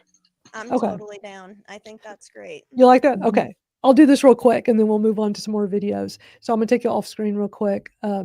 So because I don't want people to be confused and thinking the other gals on the screen endorse this. But so I have some unboxing videos that are gonna be coming out real soon. I've got some different things that I've been trying, and I want to show y'all what I'm really liking this week. So a couple of things, and they're all on my Kratom approved vendors list on my website at kratomstoriespodcast.com, and I do have discount codes for all these different companies. And so first one I want to show from Super Speciosa. This is a new one, and I saw this was coming out. It's called Camo, and it is a high mint green, and I love high mint greens. This is 1.64 of mitragynine. I love that Super Speciosa puts the QR code around the package and it shows like how much mitragynine and 7-OH, and this natural 7-OH, not the 7-OH semi-synthetic. Whole leaf powder has a tiny percent of 7-OH. But anyway, this Camo, I really like it a lot. So that's one of my favorite new greens that I tried this week. Another one is from Mitraspec. So Sarah has this green. So it's called Sarah's Secret Blend from Mitraspec, and they're one of our favorite brands. And she sent this to me to try. Now, with brands, I like to know exactly with blends, I like to know exactly what was blended with, because like I don't do well if there's any white kratom mixed in. And so what was so funny is that before I could go to the website and learn more about, what's Sarah's Secret Blend, I was on TikTok last night, and was it last night? No, it was the night before, a couple of nights ago. I was on TikTok, and she had posted a video talking about her Sarah's Secret Blend, and she talked about what the blend is. And I'm like, oh, okay, I'm going to like this. So yesterday morning, I took this, and it is a great energetic green. Oh my gosh, I loved it so much that usually I rotate every dose with different brands, and it was so good yesterday morning. I took it for my afternoon dose too. So, and I took it again this morning. I love this one. So that's like my favorite new green at the moment. And then let me make sure I got the link to share in here. You can see I totally prepared for this. Not. Here we go. Kr8tom. Now we've had them on the podcast, and I've shown some videos with them. They're small batch Kr8tom. They work with a single farm in Indonesia. They've spent time in Borneo. They've gotten to know the people there. Great young husband and wife team with Kr8tom. They have a storefront in Portland, Oregon, and they sell online. Anyway, I've been a big fan. They're the ones with the 50-year-old trees that they literally have the farmers pick leaves off a 50-year-old tree. They also have 15. These are from the 15-year-old trees. And they told me they got a new batch of their kratom. So I got some green, and I'm going to be taking this one this afternoon. I haven't had the new batch. I've had the previous batch, but I really, really love their kratom. And then the last thing I'm going to show y'all that I've been really liking this week is also with Mitch Respect, is I've been using their ashwagandha capsules. These are extract capsules, 1,000 milligrams. It's a 20x extract of just ashwagandha. And I've been a fan of ashwagandha a long time, and I've used supplements that have ashwagandha. They weren't ashwagandha only. They were like gummies with, I've had CBD ones that have ashwagandha in it. I've had, one of my favorites I like to take in the evening is a reishi gummy with reishi, ashwagandha, and I think there's something else in there I don't remember. But I wanted to just try ashwagandha only, and I like this a lot. So I'm curious what people think of like just an ashwagandha only, but I'm a huge fan. I think this is going to be part of my regular routine. I've been taking that every evening for about a week or two now, for a while, and it's just really become one of my favorite new things. So any thoughts? I like ashwagandha. It's like, and last night a few nights ago, I tried a new thing, ashwagandha and L-theanine. I have a separate L-theanine supplement that's L-theanine only. There's other supplements I have that have L-theanine in it, especially my NeuroGum that I love with the natural caffeine and L-theanine. But I was also learning that L-theanine is good in the evening and can be helpful for sleep. So a few nights ago, I did the ashwagandha capsule and an L-theanine capsule, and I slept really good. And I do take, just out of transparency, I do take a sleep prescription. I've had sleep problems long before kratom, but it doesn't mean I still sleep well. It helps, but it's not 100%. But I felt like I slept better. And then last night as an experiment, I'm like, let me do the L-theanine only. So I didn't take the ashwagandha, but I did the L-theanine. I did take my reishi gummies, but it has just a small amount of ashwagandha. But, it's like with kratom, it's trial and error and it's trying different things. So I'm just doing this big experiment to see, is there something that consistently, has been better for me in the evening? So that's my thought. Do y'all any comments or any thoughts on any of this out of curiosity? I like that. I like the kava and the ashwagandha combination. I think that's a good combo. And I like it because I have trouble sleeping too. So I can find out what works for you and everybody else and try that on my own too. And I'm glad we can try it, that we have the choice. Yeah.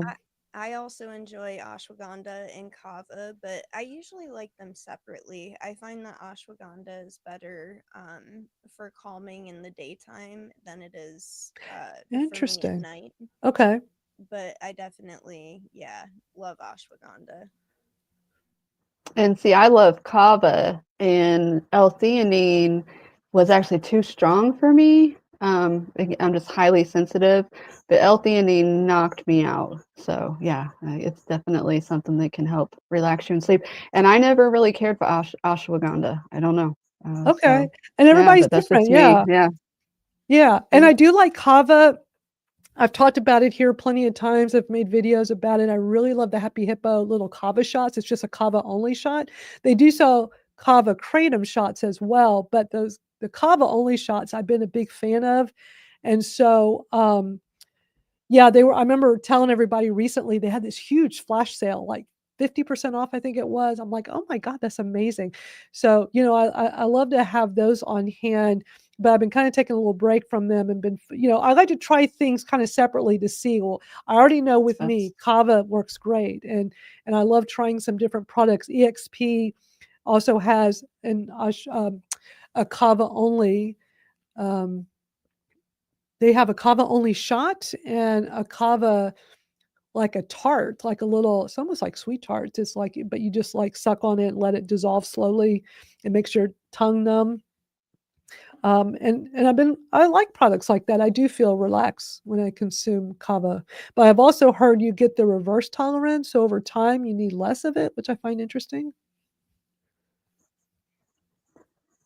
Y'all know The one thing also that has helped me sleep is once I've been able to be more physically active, the more I do throughout the day, the better my sleep is at night. I don't know if anyone else has experienced that either. That's a good point. I do too. Definitely when I'm up doing things and I sleep better. But they do say like exercise and stuff like that can help set up like your sleep hormones or help you set up like a sleep schedule and Right. definitely. Yeah, back in my 20s, I worked in the bar, so my sleep was backwards and my circadian rhythm was all off. And I actually had to go do a sleep study because I was not entering REM sleep. So I've had sleep issues my whole life pretty much. And again, the Kratom has helped that immensely. So that's so great. Yeah, I want to get a Again, sleep study to find out about mine too. But I like to take I have a liquid melatonin that I take, and that helps me better than the regular melatonin helps me. But I don't get into REM sleep either. It's like as soon as I'm gonna hit that phase, my body, I panic and I wake right back up again, and it just constantly goes. So mostly I'm sleeping with my eyes open. You know, I'm just laying there, and and my brain shuts down, but my eyes are still open. that's a sad thing about this CBD, this hemp thing, because I've also had relief with some different CBD gummies and whatnot.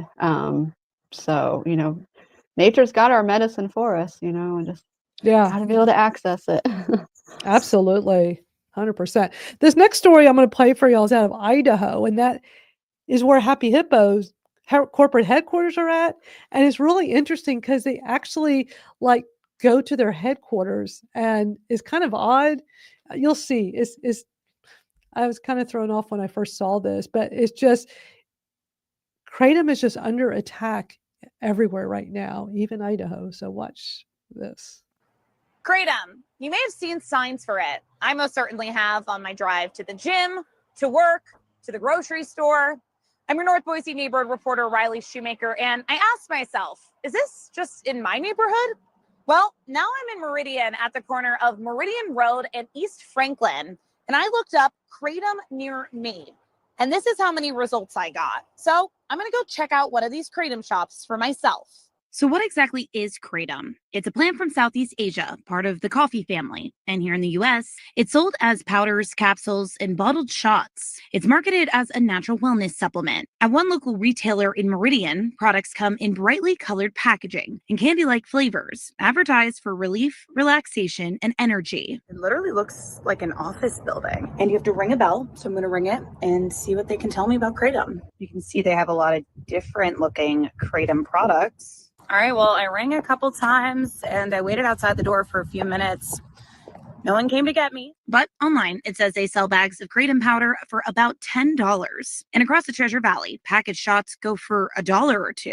But despite the friendly branding, doctors say many people don't understand the risks or what's actually inside some of these products. What I've heard from patients is they either hear from word of mouth or through the internet that this is a safe and natural alternative to opioids, medications, that type of thing. So my concern is that it's something that's not regulated and they can just go out and buy it. Dr. Heil, a Boise-based addiction specialist, says the biggest concern is a compound called 7-hydroxymetrigenine, or 7-OH, which is increasingly sold in concentrated forms here in the U.S. This particular compound binds to the opioid receptor very potently. It's more potent than morphine, and it can cause respiratory depression, which is the thing that leads to opioid overdose and potentially death. And that's exactly what Where's she getting her information from? McCurdy did a study with rats that natural Kratom does not cause respiratory depression. Nope. I mean, I know that's still not humans, but with the kind of tests they've done, I think I need to make a video on that. Like, where are they getting that information from? Right. Can they back up? Can they back up the science that doctor is putting out? I think a lot of medical professionals, you know, they're so busy worrying about their patients and doing all these other things. All they hear is the opioid receptors, and they're like, oh, bam. Yeah. Right. You know, this is the script here. And they don't take time to really look into it and find out that actually kratom has been well studied to go through a different type of, I think it's called the G protein, and it reacts differently in our body from any other opioid like thing out there. Yeah. But they're still stuck on that idea, and I think that's where we get a lot of bad press with professionals, and it's unfortunate. Right. It really is. Yeah. Go ahead. Yeah, and that's why it's so important to be open with our doctors. And if you have a portal, send them the information and the videos and things like that. And let them know, because they can see what you can do. They see your actions, they see the change in you before and how you are now, and prove to them that it's not what they say it is or think it is. Absolutely. I mean, my doctor definitely sees that with me. She's always so impressed every year when I go to her and how well I'm doing. And I always remind her, Yeah. yeah, I use natural kratom as a plant, and she's really wowed by it. Let me finish the news stories. Almost done. I found at this vape shop right next to energy drinks and nicotine cartridges. They sell products labeled specifically as 7-OH, the same compound Dr. Heil is most concerned about. It's scary. I call it legal heroin. It's dangerous, in my opinion. I see a lot of people come through and in and out who spend way too much money, may cause symptoms or whatever, and death. Wow. According to state data, there have been at least 83 kratom-related overdose deaths in Idaho in the past 5 years. But still, kratom is completely unregulated in Idaho. No statewide age limit, no dosing standards, no required warnings. And although the FDA recently issued a national advisory saying kratom should not be considered a supplement or safe food additive, it remains widely sold here. There should be some sort of consumer protection warning that people can make it, that people can reference and use to make informed decisions before they. Does she not know that's what we've been trying to do for years federally? Yeah. And in a lot of states as well, same thing. Like, she's trying to be this know-it-all. Right. Like our labels have changed drastically over the years, and we've been forced to include things like those because of the suit happiness of these times. But yeah, that's why all of that is included on our labels, so that it's there. And there's so many other places like the American Kratom Association and beyond to get information. Well, I definitely have seen packaging change dramatically in the 6 years I've been consuming. And, you know, when they were showing Happy Hippo's office and showing, you know, talking about kid-friendly candy, like, and all that, they've changed their packaging a lot over the years. They don't have their hippo logo anymore. Their packaging, so many others. I mean, when you look at, I mean, like, look at the Super Speciosa. Look at this. Hold on, let me change screen. I mean, there's so much information, but look at the back, a small print, but I mean, look at all of this information on here. Look at all that. This was not as common back when I started in 2019, but it is way more common now. I mean, here's the back of Jaya. Mm-hmm.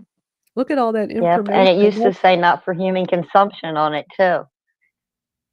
But they were required to put, like, you know, there's rules. I mean, I know, Becky, you Yeah. could probably explain this best, being that you're, you know, you're with Taunton Bay, but there are still, even though there's not federal regulations, there's still guidelines you gotta follow. So I'm really glad you brought this back to the packaging, because the number one thing that the hemp ban is keying in on is the children. It's marketing it to children. The children are getting their hands on this. That was Mitch McConnell's biggest and bottom line. So as soon as I saw that Happy Hippo packaging and that sucker, I got concerned. Like, we have got to get away from that, because it's going to get, it's being marketed to kids. It's a sucker. It's got bright colors. Even that 7-OH was brightly colored, and, you know, and of course, if that brightly colored 708 is sitting at a gas station that a kid can see, that's all they need. That's all they need to start pulling this crap that we're targeting kids too. And we're going to be on the same boat. So we got to, we need that packaging like you just showed. That's plain, and not, the kids aren't going to give two craps about what that is, But reputable brands have done better packaging, and it just gets better and better and better over time. But there is a self-regulated industry, and you definitely know like who's doing things right, and you want to see all that information and be able to go to their website and see the certificate of analysis and know exactly what's in that kratom and that they're doing the third-party lab testing. I got a thing of Kr8tom, it was years ago, and it was a brand new brand that I just thought looked cool. And there was a hair in it, like a human hair in the whole thing. And I was just, and right there, I don't think that's when I learned, oh, this needs to say third party lab tested, and it needs to have all these percentages on it. And I learned, and I just threw the whole thing out. I wasn't, nope, never again. So I know that we need this testing and, the data and everything to know that it is safe and from a reputable source. It's what's right. Exactly. Yeah. I mean, A plan to ban. I really pay attention to how brands are. Oops, we lost. All of a sudden, our screen changed. Venus probably lost her internet. She'll be right back. Lori has a question. I was told I shouldn't take any herbs 7 days prior to surgery. When I brought up Kr8tom, I can't do that. I have too much pain. What do you do when you had surgery? So, reminder: this is not medical advice. In my 6.5 years of being a Kr8tom consumer, I've had 2 different surgeries. So I will share my experience, but I'm not telling anybody how they should do things. It's all on you. And if anybody else wants to share theirs next, feel free. So my first surgery was appendicitis. You can't prepare for that. It's just, by the time I got to the hospital and was diagnosed with it, because I go from urgent care to another urgent care to finally the ER. By the time they diagnosed me, Kr8tom, it had been so long since I took Kr8tom that I was in a lot of pain with my back, but I knew they weren't going to care because, they just don't care about treating pain anymore in an ER. So they didn't show any interest. But because I had a painful condition and I didn't think to bring Kr8tom with me, I think I was only 3 or 4 months into my Kr8tom journey. So I was still very new to it. So luckily I got set up with an IV with a pain drip for the pain before the surgery. But by the time they did all that, so many hours had passed. And by the time I had the surgery, which I thought appendicitis, they moved quick. They didn't move quick. So it was pretty much gangrene. When I got the report afterwards, they said it was pretty gross because they waited so long. But because I think they were just too busy. Because I was supposed to have, by the time I got diagnosed, it was about 11 o'clock at night. And they were like, oh yeah, you'll be in surgery probably at 2 or 3 in the morning. They didn't do surgery till 2 o'clock the next afternoon. Oh my God. And Yeah, they never explained themselves. And they just said it was general surgery. They had told me I was next in line, and then I don't know, but I'm in a big city with the largest medical center in the world. So I don't know. I just figured emergencies and traumas must have come in. I don't know. Made no sense. I'm just glad I didn't suffer because of that, but the report did show that it was pretty bad. So I couldn't prepare for it, but I did fine. And I felt like and I was too nervous to say anything because I was so new to Kr8tom. That's on me. But I also felt so much time had passed by the time I even got the IV drip and by the time I had the surgery. So I wasn't concerned. Because my surgery was late in the day, I had to stay another night. So I was there 2 nights, which was ridiculous. So by the time I got discharged and went home, I went back to my Kr8tom and I was fine. It was laparoscope. So I was able to have a quick recovery and I was fine back on my Kr8tom. My next surgery was a scheduled surgery, and it was a few years later. That was 2020. I had a scheduled foot surgery. So by this point, I'm comfortable telling the doctor. I had a really cool podiatrist. So I told her, and she wasn't familiar with it and with Kratom. So she said, just be sure to tell the anesthesiologist. So I did. And this was just one of those quick day surgeries, nothing big. And so I told the anesthesiologist, they didn't know what it was either. They hadn't heard of Kratom. So she said, just don't take anything after midnight, just the typical. So I'm like, okay. And my surgery was going to be early the next morning, but I'm like, okay. With my pain issues, I mean, I can only go so long. So I think I'd taken my Kratom probably around midnight or right before midnight, went to bed. By the time I got to the hospital, I was hurting a bit, but I was okay. I did all right. And by the time they got my IV going and knocked me out for the surgery, I'm like, okay, if I can just get to that, I'll be fine and I'll wake up feeling fine, and then I can deal with Kratom when I get home. And so I was fine when I got home later that day. I waited till I felt like the narcotics wore off, and then I just went back to my Kratom, and I did fine. I've also have had 2 different procedures that's with a periodontist, with gum issues. And I've had 2 different procedures with that. And I was like, how am I going to do my Kratom? I'm like, if I'm having like gum work done, my mouth's probably going to be sore. This should be interesting. But thank God by that point, I'd already realized my swamp water, I was doing the straw. So I'm like, well, if I can just do that straw and just get my Kratom down, my swamp water. And this was before the Kratom tablets, before I had discovered not 7.0, but just whole leaf Kratom pressed into tablets.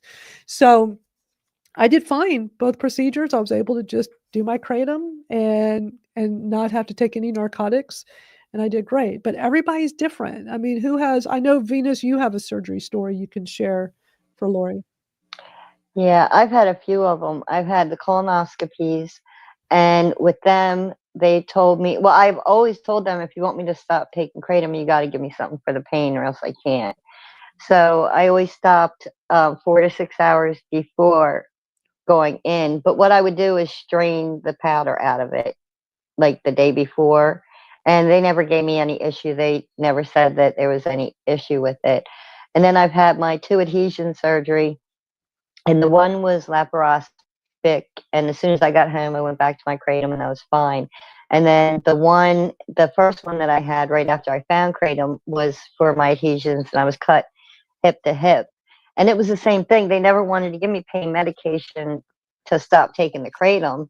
And I told them, well, I can't stop taking the Kratom unless you're going to give me something for the pain. So, but I've never had any issues with it. And then immediately, as soon as I could have anything by mouth, I went ahead and drank my Kratom right in the hospital. And it worked. I haven't taken my IV out, and it worked better than my Kratom. It was scary because I just started taking Kratom. And I thought, if this doesn't work, they're not going to give me my IV back. They're just not going to do it. But I was up walking around and then talking to the nurses about it. So I've never had any issue before or after with the Kratom. So, but again, you want to talk to your doctor and anesthesiologist. Yeah. Any thoughts, Araya? I thankfully have not had surgery in quite a while, so I don't want to know what I would do. Again, I would probably do what you guys did and, take my last dose at, midnight or whatever. And my biggest thing, I mean, I'm kind of a science nerd, so I'd be looking up, I'd be talking with the anesthesiologist about it and really finding out, do I really have to and why? And then if they can give me a good enough reason on why, Right. then I'll stop. But usually if they don't know, then I'm probably just going to risk it. So. But in Lori's question, she said that they said not to take any herbs 7 days prior. And a lot of doctors do say they don't want you taking anything for like a week or 2 prior. That's so broad. Herb. Right. I mean, so what, I can't cook with oregano for a week? I mean, what do you mean? And that's just laziness on their part. And that's why I'm saying I would grab the chemicals and grab the anesthesiologist beforehand and touch base, because herb is so broad. And if they just say that to make it easier on themselves. So yeah. And yeah, if they said herb, I would think cannabis. Right. Yeah, same thing with that. And I've had discussions about that kind of thing, and they couldn't give me a good answer. So, and again, at least they admit they don't know when they don't know. But I usually do my own research and and make my own choices. And But if that's you what it listen to my boils down to. episode, you know that I'm not like a fan of doctors. So I've had to kind of heal myself and go against the grain a lot. So I know I'm not the typical or the norm in that, but I'm definitely not afraid to ask questions and go my own way. Yeah. And Becca, what's your thought?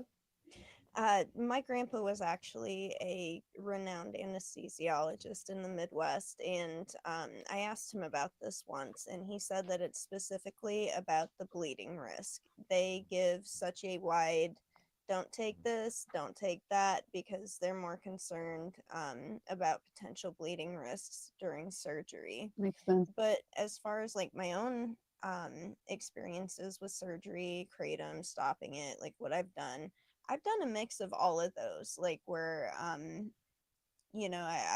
continued up until the point, or I've stopped 4 days. I think 4 days prior was as long as I went without it. And I've also talked to my doctors and been open and been like, hey, I take this for my pain and I won't be able to continue life without something to treat my pain in between. And some of them are happy to help, some of them are not. But always listen to your body and consult your doctor and anesthesiologist. And no matter what your choice is, always tell your anesthesiologist right before, because my grandpa always said this, and he was very like serious about it. He's like, we don't care, like we don't care what you take or what you do, it's your business. We just want to keep you alive and we just want to know. So that's the only like big thing, is always tell your anesthesiologist. Great words of wisdom. That's awesome. I agree with that. The one little caveat, I have a child, and I was a previous cannabis user, and I had disclosed that to my OBGYN, and I had also planned a natural birth. I had a birth plan and everything, and she basically laughed at me. And she's like, oh, there's no way that a drug user is going to be able to have a natural birth. And I was like, first of all, I'm not a drug user. Like, it was in the past, and you better believe I had my child completely natural, no problems. And I brought it back to her, and I was like, you really shouldn't dismiss your patients like that. You should be supportive of patients. And so again, that's how a lot of doctors, she was a lot older, but a lot of them just really look down on anything alternative, period. And they got to change that. It's so much better to work together than, against things that could be helping. Sometimes you do need a big pharma med, but also you could have supplements that are working great too in conjunction with that. So yeah, I mean, I guess it's part of us aging, where I'm getting doctors that are younger and younger, and the younger ones to have no problem with Kr8tom from my experience. So, which I find interesting. But I think there's you're definitely making a a different great point. mindset. Yeah, you're making a great point with that. So that's such a great conversation. I feel like we could do this all day. We've already been here for just about 2 hours as usual. I still have other videos, but I think we'll just go ahead and wrap up, because actually this last one, if y'all have enough time, it's a 6-minute video. Do y'all have time for a 6-minute video? Yes, I do. A good advocacy. You're so funny, Venus. Yes, I'll stay here all day and all Always. night. Are you My good, puppy's- Becca and Nerea? Are y'all both Yeah, good? my puppy's staring at me, but he's not barking yet, so we're good. Okay. Well, if y'all need to go, just feel free at any time. Yeah, I'm gonna play. I wanted to get at least a good advocacy video in here. I had several, but it'll take too long to do them all. So I'm gonna do one that I really like, a new one from our friend Tim, who works with Jordan Richer from New Hope Botanicals. They've been working on a documentary, a Kr8tom documentary, for 2 years now. They started working on it when we all met up in DC 2 years ago, and they're still, documentaries can take a long time, and they've gone to Indonesia to film over there. They're going back again. I know they've just been making the rounds, talking to all the scientists, the experts, talking to a lot of different Kr8tom consumers and advocates. And so Tim is the filmmaker that's working with Jordan, And my understanding, this is just a passion project there because they just feel so strongly about educating That's people awesome. about kratom. And Jordan even put out an ebook several months ago, like everything about all things kratom. It's really good. It's free. You can, for those that want to access it, I have it over on our Kratom Real Talk community over on school. It's in the classroom section. I put it in there. It's free. He has it available free. But anyway, I want to play this video from Tim because he made a great little video just talking about how they're still working on the documentary and their advocacy work. And I really thought this was a great little video. And I just like for us to have some good positive stuff to look at. It's not all negative here. We like to look at all the good stuff with kratom too. So let me play this for y'all. So there's this really cool story that I've been working on that I really want to put out there so that y'all can follow. I want to share with everybody because it's getting wild. So a growing number of people, particularly in America, are part of these pseudo underground pain communities. And no, it's not pain pleasure communities. It's chronic pain communities. People that have been suffering from CPRS, cancer, back pain, whatever it is, been on pain pills their whole life and have basically been burned by the American medical system because they can't really get the treatment that they need, or they've taken prescription opioids for way too long and they've just been suffering as a result. There's a growing number of these people that have turned natural plant remedies in place of those pharmaceuticals. And the main plant, the main botanical at the forefront of this whole movement is kratom, Mitragyne speciosa. You've probably heard of it from other YouTubers, other people on social media. You've probably heard bad things. You've probably heard good things. My goal was to really dig into what the people are saying, what the science says, and put the information out there because I've noticed in my own research, there's just a lot of bias skewed towards it being a bad thing. And yet everybody that I've talked to that takes kratom on a nearly everyday basis is not reporting the stuff that I'm reading online from like Mayo Clinic, even from NIDA. The short version of the story is people have turned to natural botanicals and pharmaceuticals because they don't want to be on opioids anymore and all of the risks, dangers, and death that comes from opioids. But they also want to get some kind of relief or even cure for their chronic pain instead of just putting a Band-Aid over their injuries and their pain, right? Kratom is at the forefront of this story because it is the most widely adopted as a viable alternative to opioids in some major ways, including some byproducts that come from kratom that could possibly even replace opioids. And as we were digging into the story, we realized that there is a secret war that's going on underground in the halls of power, in town halls, in Congress, over whether this plant should be regulated and implemented or if it should be completely banned and ripped off the market as a dangerous substance. Some key points while doing my research is that kratom is the only time the DEA has ever rescinded their intent to schedule a substance. The FDA once put a request through to the DEA to schedule kratom as a Schedule 1 substance, which is right up there with illegal illicit drugs. And kratom was the only plant that the DEA has rescinded their intent to schedule because of the pushback they were getting from the community. Literally thousands of people calling the representatives saying that they cannot ban this plant. They depend on it. They would not be here if it wasn't for this plant. They needed to function. And the DEA got so overwhelmed with the response that they had to hold off their intent to schedule. And this was years ago, and they just never decided to schedule it again. And since then, the legality has evolved to now there's movements and people trying to protect kratom and regulate it. And the basic state of everything right now is there are people that strongly believe, see what I did there?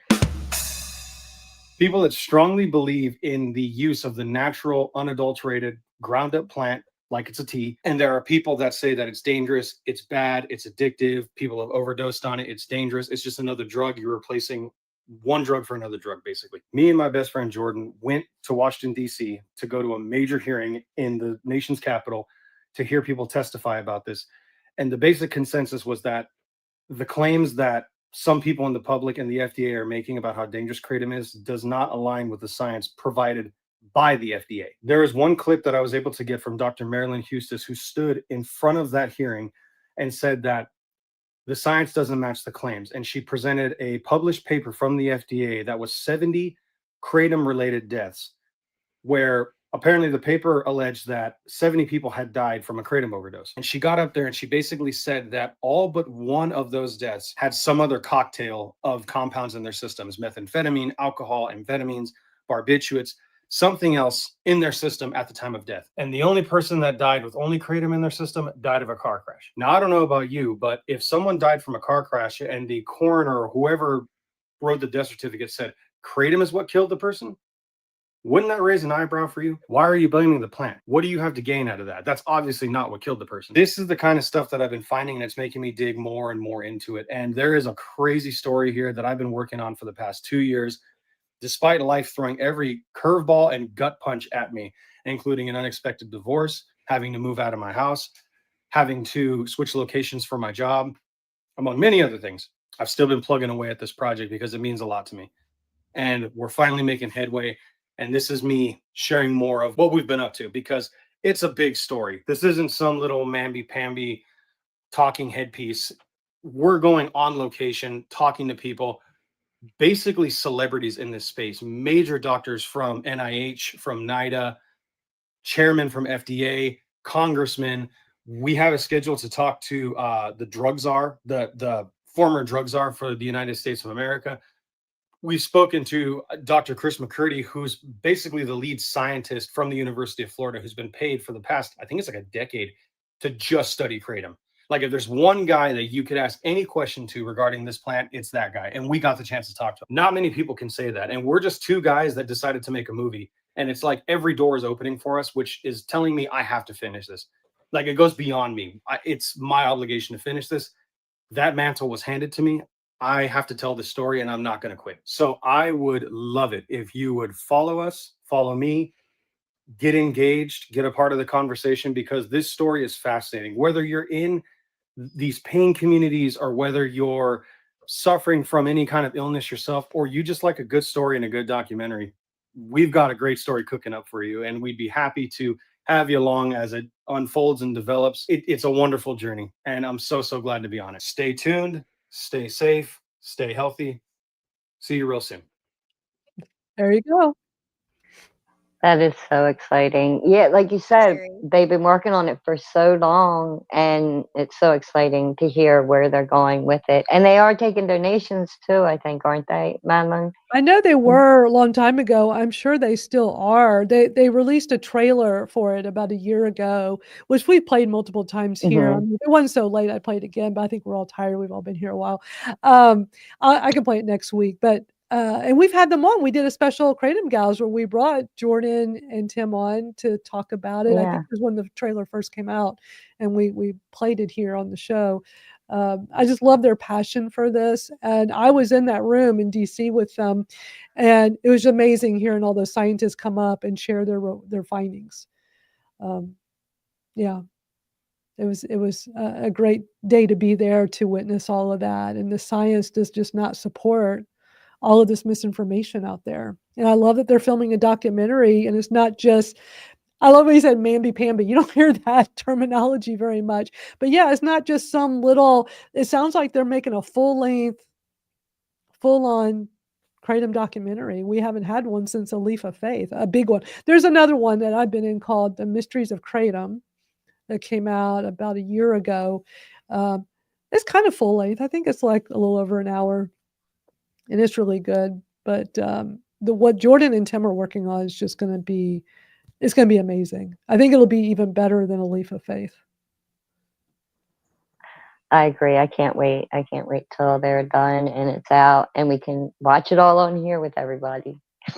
Yeah, I already told Tim, like, we definitely want them to come back on and talk about it when it gets released, or, when we're getting closer to being released, and have them come talk about it with us. And I'm sure they'll put together another trailer, because that trailer that they have out was from a year ago. It was right after the DC trip. They wanted to put something together to put out. So there's a lot. You see the back of my head for literally a few seconds. I was hugging Shayna Brown. She had just gotten out of jail, and she came straight to DC to come be with us at this big thing. So if people aren't familiar with her story, she got locked up for possessing kratom in Alabama, one of the states where it's banned. She bought it legally in Florida, across an imaginary state line into Alabama, gets pulled over, and they put her in jail. She was in jail for like 9 months. And we all heard about it, and we raised money to get her out. And she had just gotten out on bond and came straight to DC. I didn't even know she was going to be there. And all of a sudden she comes out of the elevator. I'm like standing there. I'm like, we all knew who she was. It's kind of like this rock star to the Kratom advocate community, because we've all been working so hard to raise. But we didn't know her. She didn't know us. But to hear that a fellow Kratom consumer got locked up for possessing Kratom, and they want to sentence her to prison. over that. Like, and she's still, I mean, I know you're in communication with her, Venus. It's still hanging over her. It's not done yet, right? Yeah, it's definitely still hanging over her. I figured they would have dropped it by now just because it's been going on so long. But she's just calling in every week to her lawyer and waiting to see what happens next. So it's scary. It's really scary. Yeah. It's no way to live. Nope. So you definitely got to be careful where you travel to, because there are a handful of states where it is banned, and in some of these states they treat it like Schedule I narcotic, where you could get locked up and go to prison, just like Marshall Price. Thank you. I can't believe I You're blanked welcome. that. Marshall Price in Arkansas. It happened to him several years back. He got sentenced to 10 years to life. And was it 10 years or 10 years to life? Venus, I think he got 10 years 10 and then years. he was murdered. He was before. killed. He was murdered in prison, in the jail before they transferred him to the prison. But he had just gotten sentenced, and a bunch of us advocates went through. We got the transcript. We worked with his daughter. Got the transcript to his court. The whole thing, and there were a lot of issues. And they have a with the civil suit trial. coming up. Yeah, his family has a civil suit that finally, yeah. But this happens to people, and they don't even know what's going on, and all of a sudden they're locked up. So it's scary. So be aware, like where you travel with, and Louisiana just banned it not that long ago, like what, August 1st, I think it went into effect. So in all of Louisiana is considered Schedule I. So if you go to Louisiana and you're caught with kratom, they will put you in prison. And those lawmakers, we watched it here. We watched those hearings here on the Kratom Gals. This one lawmaker boast about it, that if it was like 10 grams or less, no, if it was like more than like any kratom, you could be locked up. But they were boasting about how if it was 10 grams or more, I believe it was, Venus, that you might get hard labor. And it's like, are you kidding me? Like, It's a really low amount. It was really low. And I'm thinking, I have that much in my car. I never leave home without kratom on me. So if I'm Louisiana and I get pulled over with that and I use it for my chronic pain, you want to give me hard labor in prison? Good You gotta luck. be kidding. You gotta be kidding. So it's craziness. It's craziness. And this stuff has been going on. People need to be aware. That's one of the reasons why we do this show, so people know. Speaks Crazy, to their crazy. intentions. Absolutely. Undemonize it and tell the truth about it and see the real people who benefit from this plant. For sure. For sure. If anybody's interested in the trailer for the documentary of that video we just watched with Tim, I always put all the links to everything we watch. I'll have the links in the YouTube description later today. I'll make sure I grab the trailer for because some of y'all may not have seen it yet. It's going to be a great documentary. And like I said, that trailer was done like a year ago, and they've done way more footage since then. They've been to Indonesia since then. They're going back again. Yeah, they just wanted to put together something based on the DC trip. So that's cool. It's a really good trailer. Tim is a very talented filmmaker. So that's good that that's coming down the pipeline. Yeah, I can't wait. So we'll keep y'all posted because I'm friends with both of them. As soon as I know anything of when that's I just know it's not a rush. They're so into it. They got a lot of filming, and Jordan has a big family. He runs his New Hope botanical business. I mean, they all got a lot going on, but I love their passion for this. It's great. And even the fact that there's so many people everywhere that are passionate about it, that really people need to realize that, that we're not addicts. We're not, it's a passion because we can live our life. Right. Absolutely. All right. I think we'll close out with a Kratom anthem song. I feel like we're all pumped up now after watching that. We'll do the You Can't Ban the Roots to get us all pumped up, leaving each other today. Thank you all so much for hanging out and spending time with. I love how our community, y'all come here from the beginning and stay the whole time. I know. I just Thank can't get you. over it. It's awesome. And I know not everybody's been here the whole time, and that's fine. I'm just saying, whenever we start this live stream, it's amazing that I'll still see people in the comments that were here from the start. They're still here when we're wrapping up. And sometimes when I say, I had another video. Do y'all want me to play it or y'all want to go ahead and wrap up? And a lot of times in the comment, no, play it. It's like, it's really amazing. We have a great community here. I just love it so much. we do. Thank you so much for letting me hop on again. It's Absolutely. We love having you on, Araya. You've been, I loved having you on recently and love hearing your perspective on things. And so it's been a lot of fun. And Becca, I'm glad you were able to come for the whole 2 hours. Usually you're here for the second half. And, you know, sometimes we have that availability for the whole day. And so I'm glad you could come do that and share your thoughts with us. You still look like a cool model. Yeah. I love that look. I always love joining you guys. Thank you. Thanks for having me. And it's always a great conversation.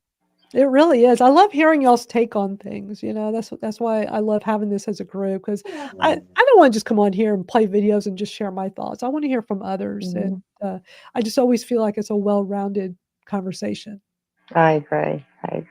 It feels good to be able to advocate. You know, it feels like doing a little something, you know, even if it just helps one person or just keeps the ball rolling, you know, it's good. It feels good to be a part of that. So thank you. Yeah. It's so much fun doing it all together too. Yeah, it really is. It's definitely a whole group thing. And I just love seeing everybody here with us. And I just love how the comments are always on fire. It's great. It really shows how much y'all are all into this. Y'all, I started this, it'll be 2 years next month. And it was just an idea because I mean, my background is digital marketing, coming up on 30 years of all that. And I love live streaming. I think it's a great way to connect with people and talk and just for things. It's just a format I love. And it was just an idea. I thought, wouldn't it be kind of cool to play some Kratom related videos and talk about it? And I didn't know if anybody would like it. I'm just like, wow, they like this and they want to come back and they want us to keep doing this. Okay, we'll keep doing it. So it's a fun way to spend this a Saturday afternoon. But we'll get back on Araya. Next week, we're going to have Amanda Rayner back with us. She was just on and she was a great guest, and looking forward to having her back with us again. Love hearing just other thoughts from people in our community, other fellow advocates. Dr. Heidi, thank you so much for being So I like hanging out in the comments too. So yeah, I know. That's how we met you. You were coming in the comments and chatting with us, and you always had lots to say, and we loved hearing your thoughts. And yeah, it was great. So thank you, Chris. Glad that you've been listening while working. That's awesome. Dr. Heidi, always great having you here with us. All right, well, we'll wrap up with a good little anthem song, and we'll be back next Saturday. I'm so glad I got my YouTube channel back, but just know that I am not here. We're not here. Go to my backup YouTube channel, Kr8tom Real Talk. So go subscribe just in case. If I get in trouble, although if I get in trouble one more time on this channel, they threaten to delete it. So hopefully that won't happen. I'm going to try to be extra good, but it seems like when we live stream, I can say anything. It's the uploaded videos, certain things you can't do and say they don't like, but apparently all's fine with this format. So, all right, we'll see y'all next Saturday. Thank you all so much. And yeah, it's time to rock out. And of course, we have to watch Becca rock out for a moment. Yep. This is always fun. We'll see y'all next time. Take care. Bye, guys. Bye, everybody. See you tomorrow at 3. You can't ban my truth. Nah, nah, nah, nah. Hey, Florida, we see the game. HB 1489. Not today.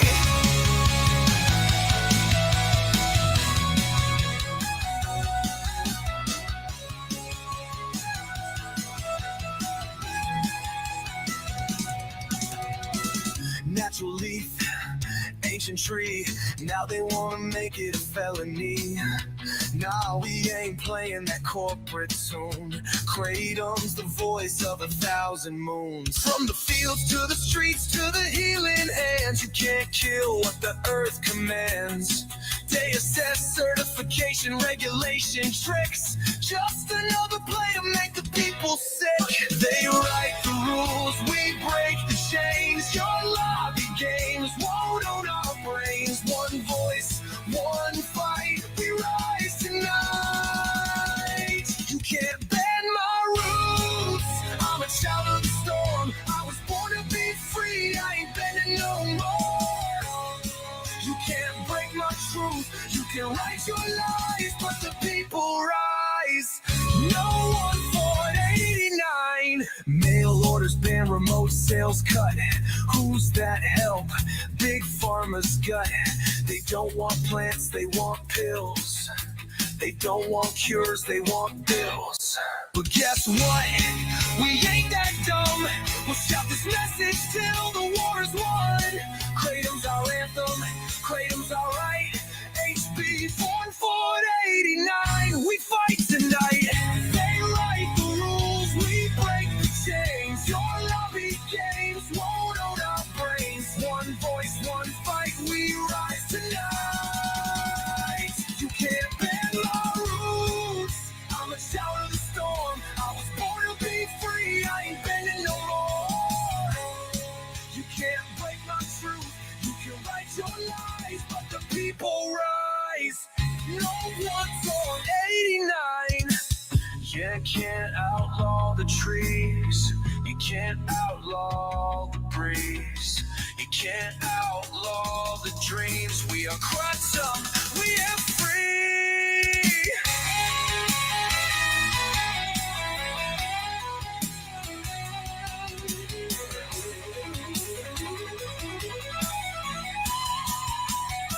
You can't bend my roots. I'm a child of the storm. I was born to be free. I ain't bending no more. You can't break my truth. You can write your lies, but the people rise.